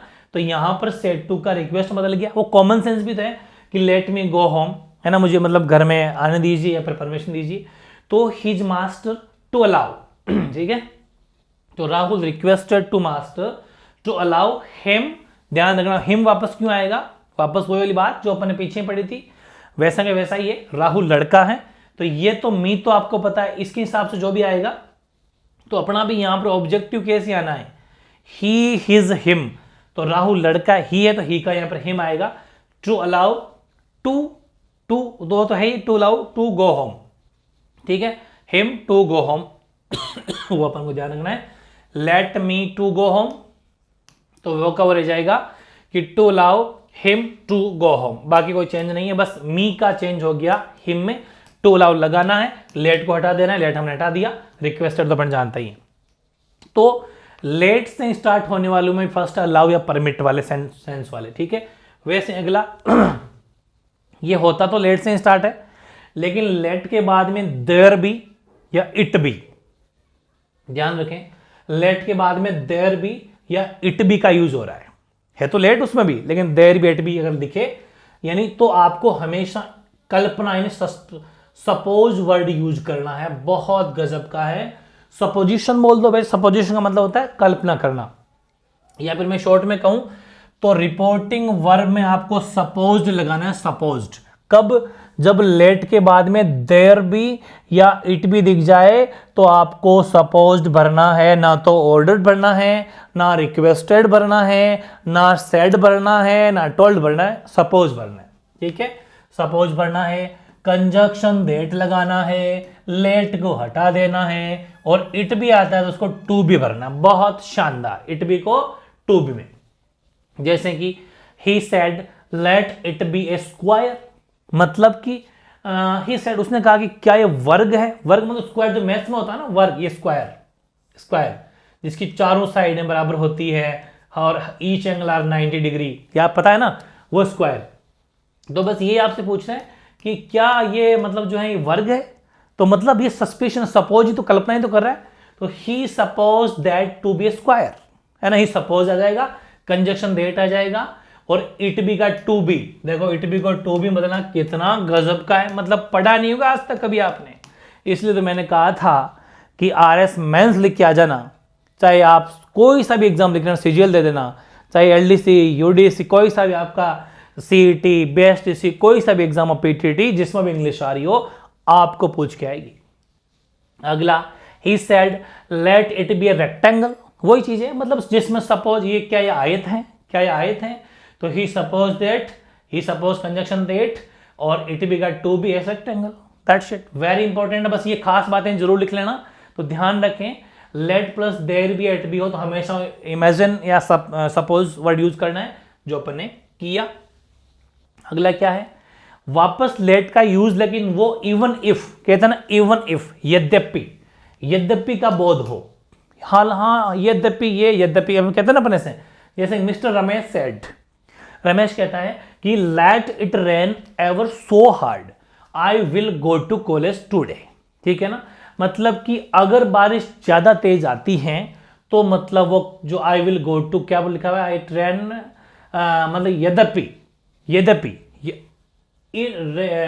Late it rain ever so hard I will go to today, मतलब कि ये यद्यपि और अभाव है कि यद्यपि बारिश बहुत तेज है, rain ever so hard I will go to college, फिर भी मैं कॉलेज जाऊंगा, आज कॉलेज जाऊंगा टुडे, ठीक है ना।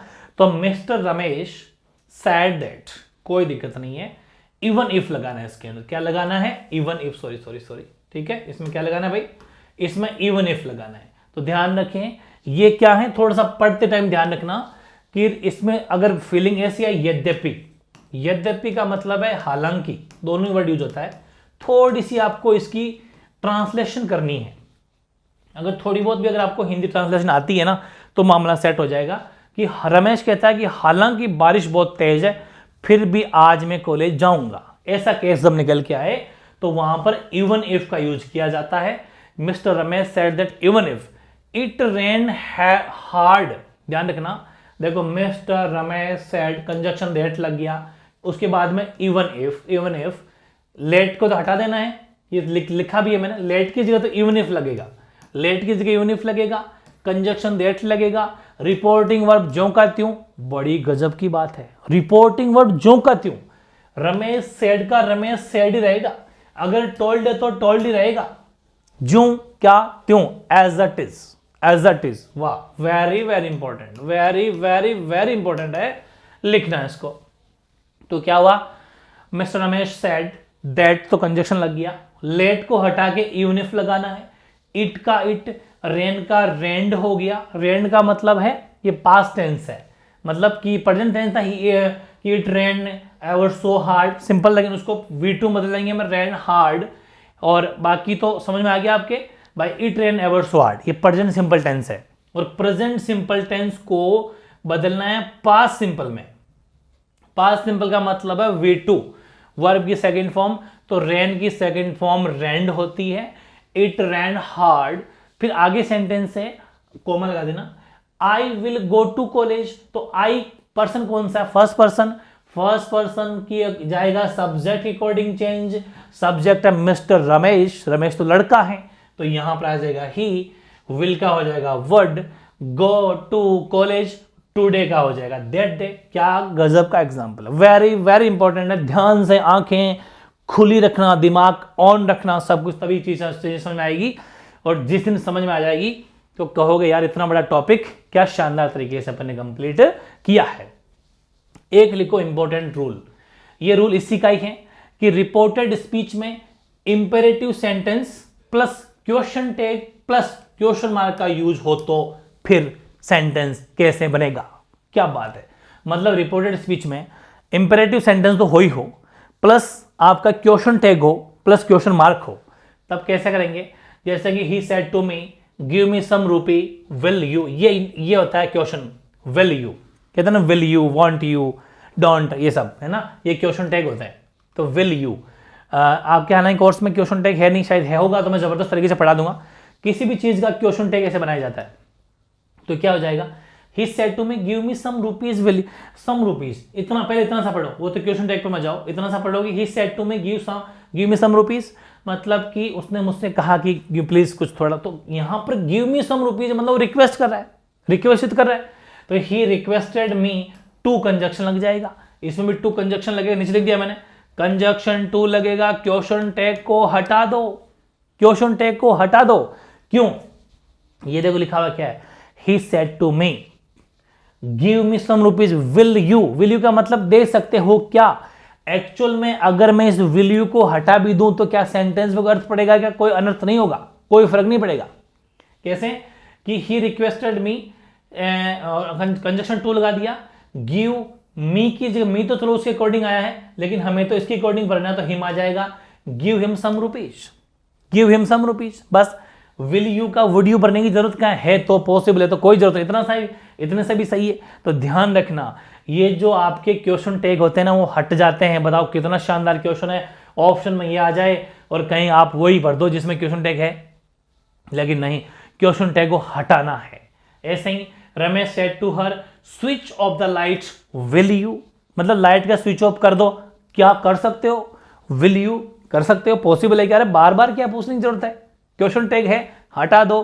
तो रमेश आस्क्ड या रिक्वेस्टेड दोनों ही हो सकता है, एक तो ये कि आप स्विच का लाइट का स्विच ऑफ बंद कर दो, अगर बड़ा भाई है तो कह सकता है आस्क है, लेकिन अगर छोटा बड़े हो क्या रिक्वेस्ट भी कर सकता है, इसे दोनों ही सही है, आस्क भी सही है रिक्वेस्टेड भी सही है।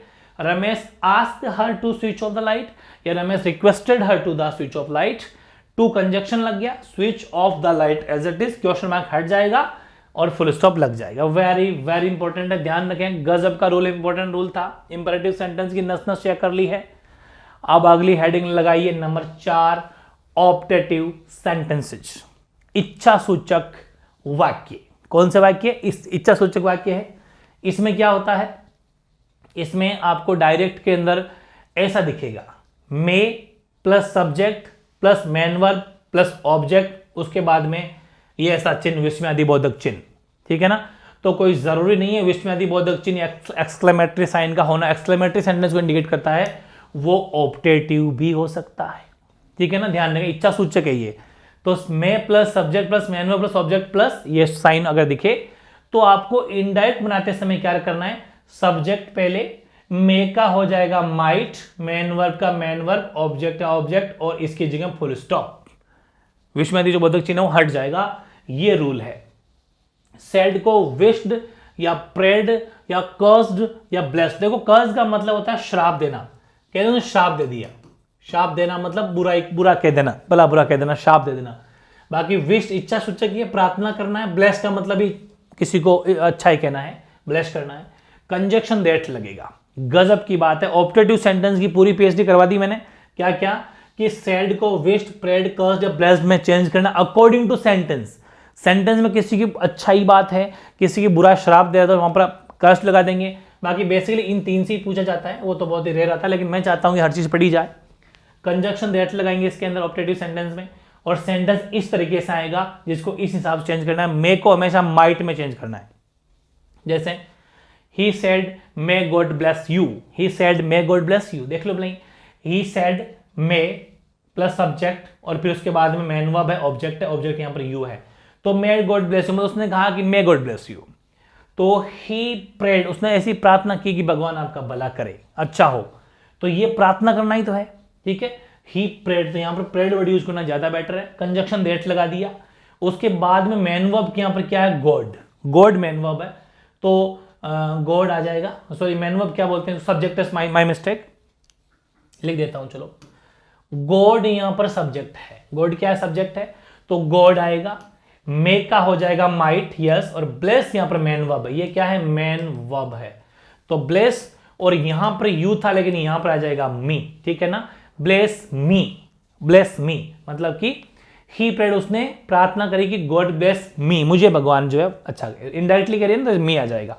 अगला, they said to him may God may you die. तो देख, अब उसने कहा कि मरे, मतलब ये मे यू डाई है, मतलब कि ये कहीं मतलब मरे। तो ये यहां पर कर्स्ड आएगा, कर्स्ड, ये उसको श्राप दे रहा है। तो दे कर्स्ड हिम, सेड टू का कर्स्ड हो गया, हिम कंजक्शन दैट लग गया। यू आपका सब्जेक्ट है, ठीक है। तो यू है second person, second person change होता है, ऑब्जेक्ट के अकॉर्डिंग चेंज है। तो ये जाएगा हिम के अकॉर्डिंग चेंज, तो हिम के अकॉर्डिंग यहां पर ही हो जाएगा। मे का माइट हो जाएगा, डाई का डाई, और फुल स्टॉप आ जाएगा। वो जो है आपका विस्मयादिबोधक चिन्ह हट जाएगा। Manisha said to me may you get success. तो मनीषा विश्ड मी, मतलब उसने इसे इच्छा जाहिर की है कि मतलब आप सफल हो, आप सक्सेस हो। तो ही विश्ड मी, अगर कभी प्रेड भी आ जाए तो कोई दिक्कत नहीं है। ही विश्ड मी, दैट कंजक्शन लग जाएगा। यू सब्जेक्ट है, ये जाएगा सेकंड पर्सन होने की वजह से मी के अकॉर्डिंग, मे का मतलब आई में चेंज होगा। मे का माइट हो ही गया है, गेट का गेट, गेट सक्सेस हो गया, और ये चिन्ह हट, विस्मयादिबोधक चिन्ह हट के फुल स्टॉप लग गया। बताओ कैसा लगा? वेरी इजी है ना, बार बार प्रैक्टिस करो। और ये जितनी भी खास बातें मैंने लिखवाई है उनको ढंग से जम के पढ़ना है, उनके बाहर कुछ भी नहीं जाएगा। एक नोट लिखा है मैंने कि यदि ऑप्टेटिव सेंटेंस मे से स्टार्ट नहीं हो तो मे को अंडरस्टूड करके इनडायरेक्ट स्पीच में बदलना है। अब कभी कभी ऐसा होता है ना कि यार इतना तो कॉमन सेंस है यार, मैं यही कहना चाह रहा हूँ, इतना तो आप एडजस्ट कर लीजिएगा। वैसे ही कभी कभी क्या होता है कि आप सोचो कि नहीं साहब, ऑप्टेटिव सेंटेंस में तो मे का मतलब हो सकता है भगवान अच्छा करे, मे भी हो सकता है। अगर मे ना हो तो आप अपने आप अंडरस्टूड करो उसको। अंडरस्टूड करो का मतलब है समझो इस बात को कि मे होगा शायद, क्योंकि उसमें अर्थ छुपा हुआ है, ठीक है। तो जब मे ना हो तो भी उसको अंडरस्टूड करके, मतलब ऐसा समझ के कि मे है, और उसको इनडायरेक्ट स्पीच में बदलना है। जैसे कि द ऑडियंस सेड, ऑडियंस का मतलब है जनता, Janardan. Audience said long live the prime minister, प्रधानमंत्री लंबे जिए। ये सभी ऑडियंस का मतलब कि ऐसा मानना है, प्रे करनी है। तो द ऑडियंस प्रेड, सेड का प्रेड आ जाएगा, दैट कंजक्शन आ जाएगा, द प्राइम मिनिस्टर प्रधानमंत्री सब्जेक्ट आ जाएगा। और अब यहां पर आप सोचेंगे सर माइट क्यों भरा, तो मैंने कहा ना सपोज यहां पर मे है, सपोज करना है कि मे है, अंडरस्टूड है, तो मे अगर होता तो माइट हो गया ना, माइट हो गया। बाकी लिव लॉन्ग का लिव लॉन्ग, लॉन्ग लिव का होता है लिव लॉन्ग, ठीक है, लॉन्ग लिव है लिव लॉन्ग एक ही बात, लेकिन लिव लॉन्ग सही है। अगला, he said to me you be happy, he said to me you be happy, ये भी उसकी इच्छा है कि मतलब आप खुश रहें, विश्ड है, तो he wished me, that conjunction लग गया, यू सेकंड पर्सन है, अकॉर्डिंग टू इसकी चेंज हुआ, ठीक है, तो आई आ गया क्योंकि मे का तो आई होता है। मे समझना है, मे यू बी हैप्पी, माना है कि यहां पर मे है तो मे का माइट आ जाएगा, उसके बाद में बी हैप्पी का बी हैप्पी। कितना शानदार चीज है ना, वेरी इंपॉर्टेंट है। ऑप्टेटिव सेंटेंस की नस नस चेक करने के बाद में लास्ट टॉपिक लगाइए एक्सक्लेमेटरी सेंटेंसेस, विस्मयादि बोधक, विस्मयादि बोधक या सूचक एक ही बात है, विस्मयादि बोधक या सूचक वाक्य, बहुत ही शानदार। ये सब आपको देखने को मिलेंगे। आपसे कभी कभी ये पूछ सकता है कि सेंटेंस कौन से हैं, तो विस्मयादि बोधक सेंटेंस की यही पहचान है, उसमें exclaim with Joy, exclaim with sorrow, exclaim with surprise, exclaim with anger, exclaim with contempt, exclaim with apologise, applause, या क्या बोलते हैं, सॉरी मैं अप्लॉज बोल सकते हो, एक्सक्लेम विद रिग्रेट, ये सब ऑप्शन आपके वहां पर होते हैं। ये जॉय का मतलब होता है जब हर्ष, खुशी या उल्लास, सौरो का मतलब दुख या शोक, सरप्राइज मतलब आश्चर्य विस्मय, एंगर मतलब क्रोध, कंटेम्प्ट मतलब तिरस्कार करना, घृणा करना, अप्लॉज का मतलब हो जाएगा आपके, अप्लॉज का मतलब प्रशंसा करना, खुश होना, और अफसोस, रिग्रेट, अफसोस। ये जब ऐसा सेंटेंस में अर्थ आए, जब आपको डायरेक्ट मिलर्स डायरेक्ट के अंदर इन सब का मीनिंग निकले, तो आप समझ जाना इनमें से किसी का अकॉर्डिंग टू दिस यूज करना है, ठीक है। आगे आओ, आगे क्या बात है, कुछ सेंटेंस मैंने लिखे हैं, कंजक्शन एक्सक्लेमेटरी के अंदर दैट लगता है, इस यानी विस्मयादि बोधक एक्सक्लेमेटरी साइन का फुल स्टॉप में चेंज करना, वो तो खैर फिक्स है। Himani said alas I am ruined, मतलब यहां पर वो क्या है, थोड़ी दुखी है, अलास मतलब दुखी है, आई एम रुइन्ड मतलब मैं बहुत दुखी हूं, वेरी सैड, तो सीधी सी बात है दुख के लिए एक्सक्लेम विद सोरो का यूज करना है, एक्सक्लेम विद सोरो, तो हिमानी एक्सक्लेम विद सोरो, कंजक्शन दैट लगाना है, और आई कौन सा पर्सन है, आई पर्सन है फर्स्ट, अकॉर्डिंग टू सब्जेक्ट जाएगा, सब्जेक्ट कौन है, हिमानी, हिमानी तो लड़की है तो शी आएगा, शी। और दूसरी बात, एम कौन सा टेंस है, एम का मतलब है is am are, is am are को चेंज करना है वॉज वर में, तो यहां पर क्या आ जाएगा, शी तो शी रह जाएगा, इज एम आर का वॉज वर, तो यहां पर आ जाएगा वॉज रुइन्ड, ठीक है ना, ये ध्यान रखना, ये चीज हो जाएगी। फिर अगला है Dimple sad, Dimple sad what a beautiful sight, ये भी ध्यान रखना, डिम्पल ने कहा कि वाओ क्या शानदार, साइट का मतलब है क्या शानदार जगह मान लो, क्या शानदार दृश्य मान लो, क्या शानदार कोई हो सकता है, तो डिम्पल एक्सक्लेम विद जॉय, ये खुशी तो या surprise, exclaim with Joy, exclaim with surprise, बात एक ही, बड़ी खुशी के साथ में कह रही है डिम्पल, कंजक्शन दैट लग जाएगा। और लेकिन अब ये समझना, what a beautiful day, what a beautiful sight, what a beautiful scene, ये जब भी आ जाए ना तो आपको इट वॉज से शुरू करना है, it was a very beautiful sight, it was a very beautiful pic, it was a very beautiful garden, it was a very beautiful scene, ये सब यूज करना है, ठीक है ना, ये तो फिक्स याद कर लो। ए ब्यूटीफुल साइट का हो जाएगा it was a very beautiful sight, ठीक है, वेरी इजी। अगला, he said what a place, तो ही एक्सक्लेम विद जॉय या he exclaim with surprise that, conjunction that, it was a very fine place, it was a very fine place भी सही है, या very जैसे यहां use किया ना वेरी ब्यूटीफुल प्लेस, वो भी सही है, तो यहां पर आप फाइन की जगह ब्यूटीफुल भी भर सकते हो, कोई दिक्कत नहीं है। वैसे ज्यादा वर्ड यूज होता है फाइन का मतलब साफ सुथरा, कोई प्लेसलेस की बात हो तो वहां पर फाइन वर्ड यूज करना ज्यादा ठीक रहता है, ठीक है। अगला, he said my dog is dead, तो ये दुखी है वो, ही एक्सक्लेम विद सोरो, ठीक है, that conjunction his dog was dead, तो ये इज एम आर की वजह से वॉज वर आ गया, टेंस तो चेंज होना ही होना है। बाकी हिज डॉग, माई की जगह यहां पर माई का बन जाएगा हिज डॉग, उसका डॉग डेड, ठीक है, तो वेरी इजी है, टेंस के अकॉर्डिंग टेंस चेंज करना है। यहां पर वॉज क्यों आया, क्योंकि ये सिंपल सेंटेंस है, was a beautiful, it was he होता है वैसे लगभग, इसमें तो याद ही करना आपको इट वॉज है, वो मैंने आपको पहले कह दिया याद करना है बस, बाकी कोई दिक्कत नहीं है, वेरी इजी है। कुछ सेंटेंस और लेते हैं कि दे सेड ब्राउ, ब्राउ आपको दिख जाए तो ब्राउ में एक चीज ध्यान रखना, इसमें ये जो एप्लोडेट भी यूज होता है, एप्लोडेट भी यूज किया जाता है। तो देखो कि ब्राउ जब भी दिख जाए, जब भी आपको ब्राउ वर्ड दिख जाए ना, BRAVO, ठीक है, तो आपको एप्लोडेट बनना है, या फिर एक्सक्लेम विद जॉय भी सही हो जाता है कहीं कहीं पर, एक्सक्लेम विद जॉय या फिर एप्लोडेट। तो द एक्सक्लेम विद जॉय या फिर sorry they exclaim with joy या फिर दे एप्लोडेट, एक्सक्लेम विद जॉय इस पूरे की जगह आप एप्लोडेट भर सकते हो, ठीक है, दैट कंजक्शन आ जाएगा। उसके बाद में बड़ी गजब की बात तो ये है, यहां पर वी है, ये थोड़ा सा समझना है भाई, ये एक नोट लगाना वी का और दे का, वी और दे को ध्यान से समझना है। कैसे कि यहां पर दे क्यों लिखा, वी का मतलब है हम, वी का मतलब है हम, लगभग वी को दे में कन्वर्ट करना है, तो यहां पर हो जाएगा दे। दूसरी बात वन, देखो विन होता है विन, विन वॉन और विन, विन वॉन विन होता है ना, थर्ड सेकंड फॉर्म वन होती है, कुल मिला के जीतना जीता जीत चुका, तो वॉन है सेकंड फॉर्म, वन भी बोलते हैं वन बोलते हैं। तो यहां पर इसका मतलब ये हुआ विन विंड विन है, मेरे हिसाब से ये थर्ड फॉर्म है ना, विन वॉन विन विंड है, ये विंड वन मतलब थर्ड फॉर्म है, सॉरी ये वॉन जो थर्ड फॉर्म है, तो यहां पर हैव के साथ में थर्ड फॉर्म आई है, ओके। विन विंड वॉन है ऐसा कुछ है, मैं इसमें थोड़ी सी भाई माई मिस्टेक है, लेकिन हाँ ये पक्की बात है कि वॉन V3 है, तो V2 शायद क्या होगी, विंड होगी, वो देख लेना एक बार आप, या फिर विन वन वन भी हो सकती है, हो सकता है सेकंड फॉर्म और थर्ड फॉर्म सेम हो, है ना, माई मिस्टेक, आप ठीक कर लेना, कमेंट कर देना, तो ध्यान रखें, लेकिन वन है थर्ड फॉर्म, ये पक्का है। तो वी हैव, क्योंकि हैव के साथ में वर्ब की थर्ड फॉर्म आती है, प्रेजेंट परफेक्ट टेंस है, प्रेजेंट परफेक्ट जाएगा पास्ट परफेक्ट, हाँ बिल्कुल सही हो गया, सही है, वन थर्ड फॉर्म ये वन, तो क्या हो जाएगा had plus V3, had plus V3 और द मैच, कोई दिक्कत नहीं है, वेरी इजी। अगला he said brow you have done well, yes, यहां पर डू का डन हुआ है, do did do do do D और डू डिड और डन, ये थर्ड फॉर्म है डन, ध्यान रखना, क्योंकि हैज हैव हमेशा V3 लेता है।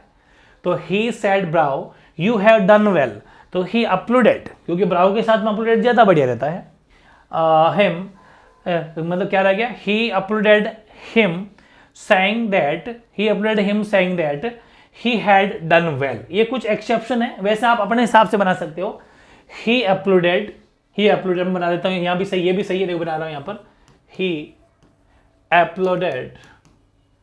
uploaded that कंजक्शन लगा दो, कंजक्शन that लग जाएगा, बाकी ये रहा, ये कोई जरूरी नहीं है हिम saying की लगाने की, ये तो मैंने जानबूझ के वो राइटिंग प्रैक्टिस के साथ थोड़ा लेवल बढ़ा दिया, बाकी इसकी जरूरत नहीं होती, ऑप्शन ना हो ना तो सिंपल भी सही है, ही अपलोडेड, ब्राउ हट जाएगा, उसकी जगह तो अपलोडेड आ गया, कंजक्शन दैट आ गया। अब यू कौन सा पर्सन है, यू पर्सन है सेकंड, भाई यू कौन सा पर्सन है, सेकंड पर्सन है, अकॉर्डिंग टू किसके अकॉर्डिंग चेंज होगा, तो यहां पर ही सेड ब्राउ, अब यहां पर उसने कहा, थोड़ा कॉमन सेंस अप्लाई करना है, इसलिए यहां पर ही सेड हिम ही मान के चलना है, जो मैंने आपको शुरुआत में भी एक सेंटेंस बताया था, उस हिसाब से यहां पर सेकंड पर्सन ऑब्जेक्ट मान के चलो हिम है, ठीक है, तो ही सही है, ही, और बाकी हैव का हेड हो जाएगा, डन वेल का डन वेल है, क्योंकि हेड भी V3 लेता है और वेल का वेल, कोई दिक्कत नहीं है, वैसे बहुत कॉमन सेंस सही है। यहां पर हिम हो गया, नहीं हो तो ही अपन, यहां पर अगर शी भी होता ना तो भी सही है, हम ये मान के चलेंगे, वहां पर हर होगा, लेकिन मेन चीज तो ये है ना कि ये सही होना चाहिए, अपलोडेट सही होना चाहिए, और बाकी पूरा टेंस जैसे हैव का हेड हुआ कि नहीं हुआ।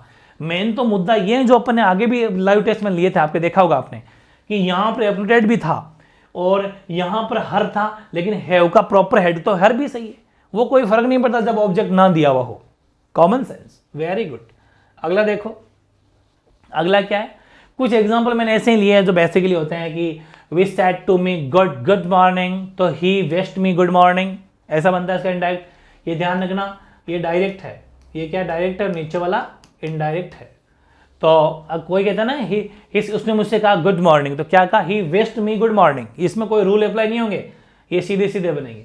ऐसे ही ये कुछ एक्स्ट्रा एग्जांपल है ना, अपना टॉपिक कंप्लीट हो चुका है, ये तो मैंने ऐसे एक्स्ट्रा एग्जांपल लिए।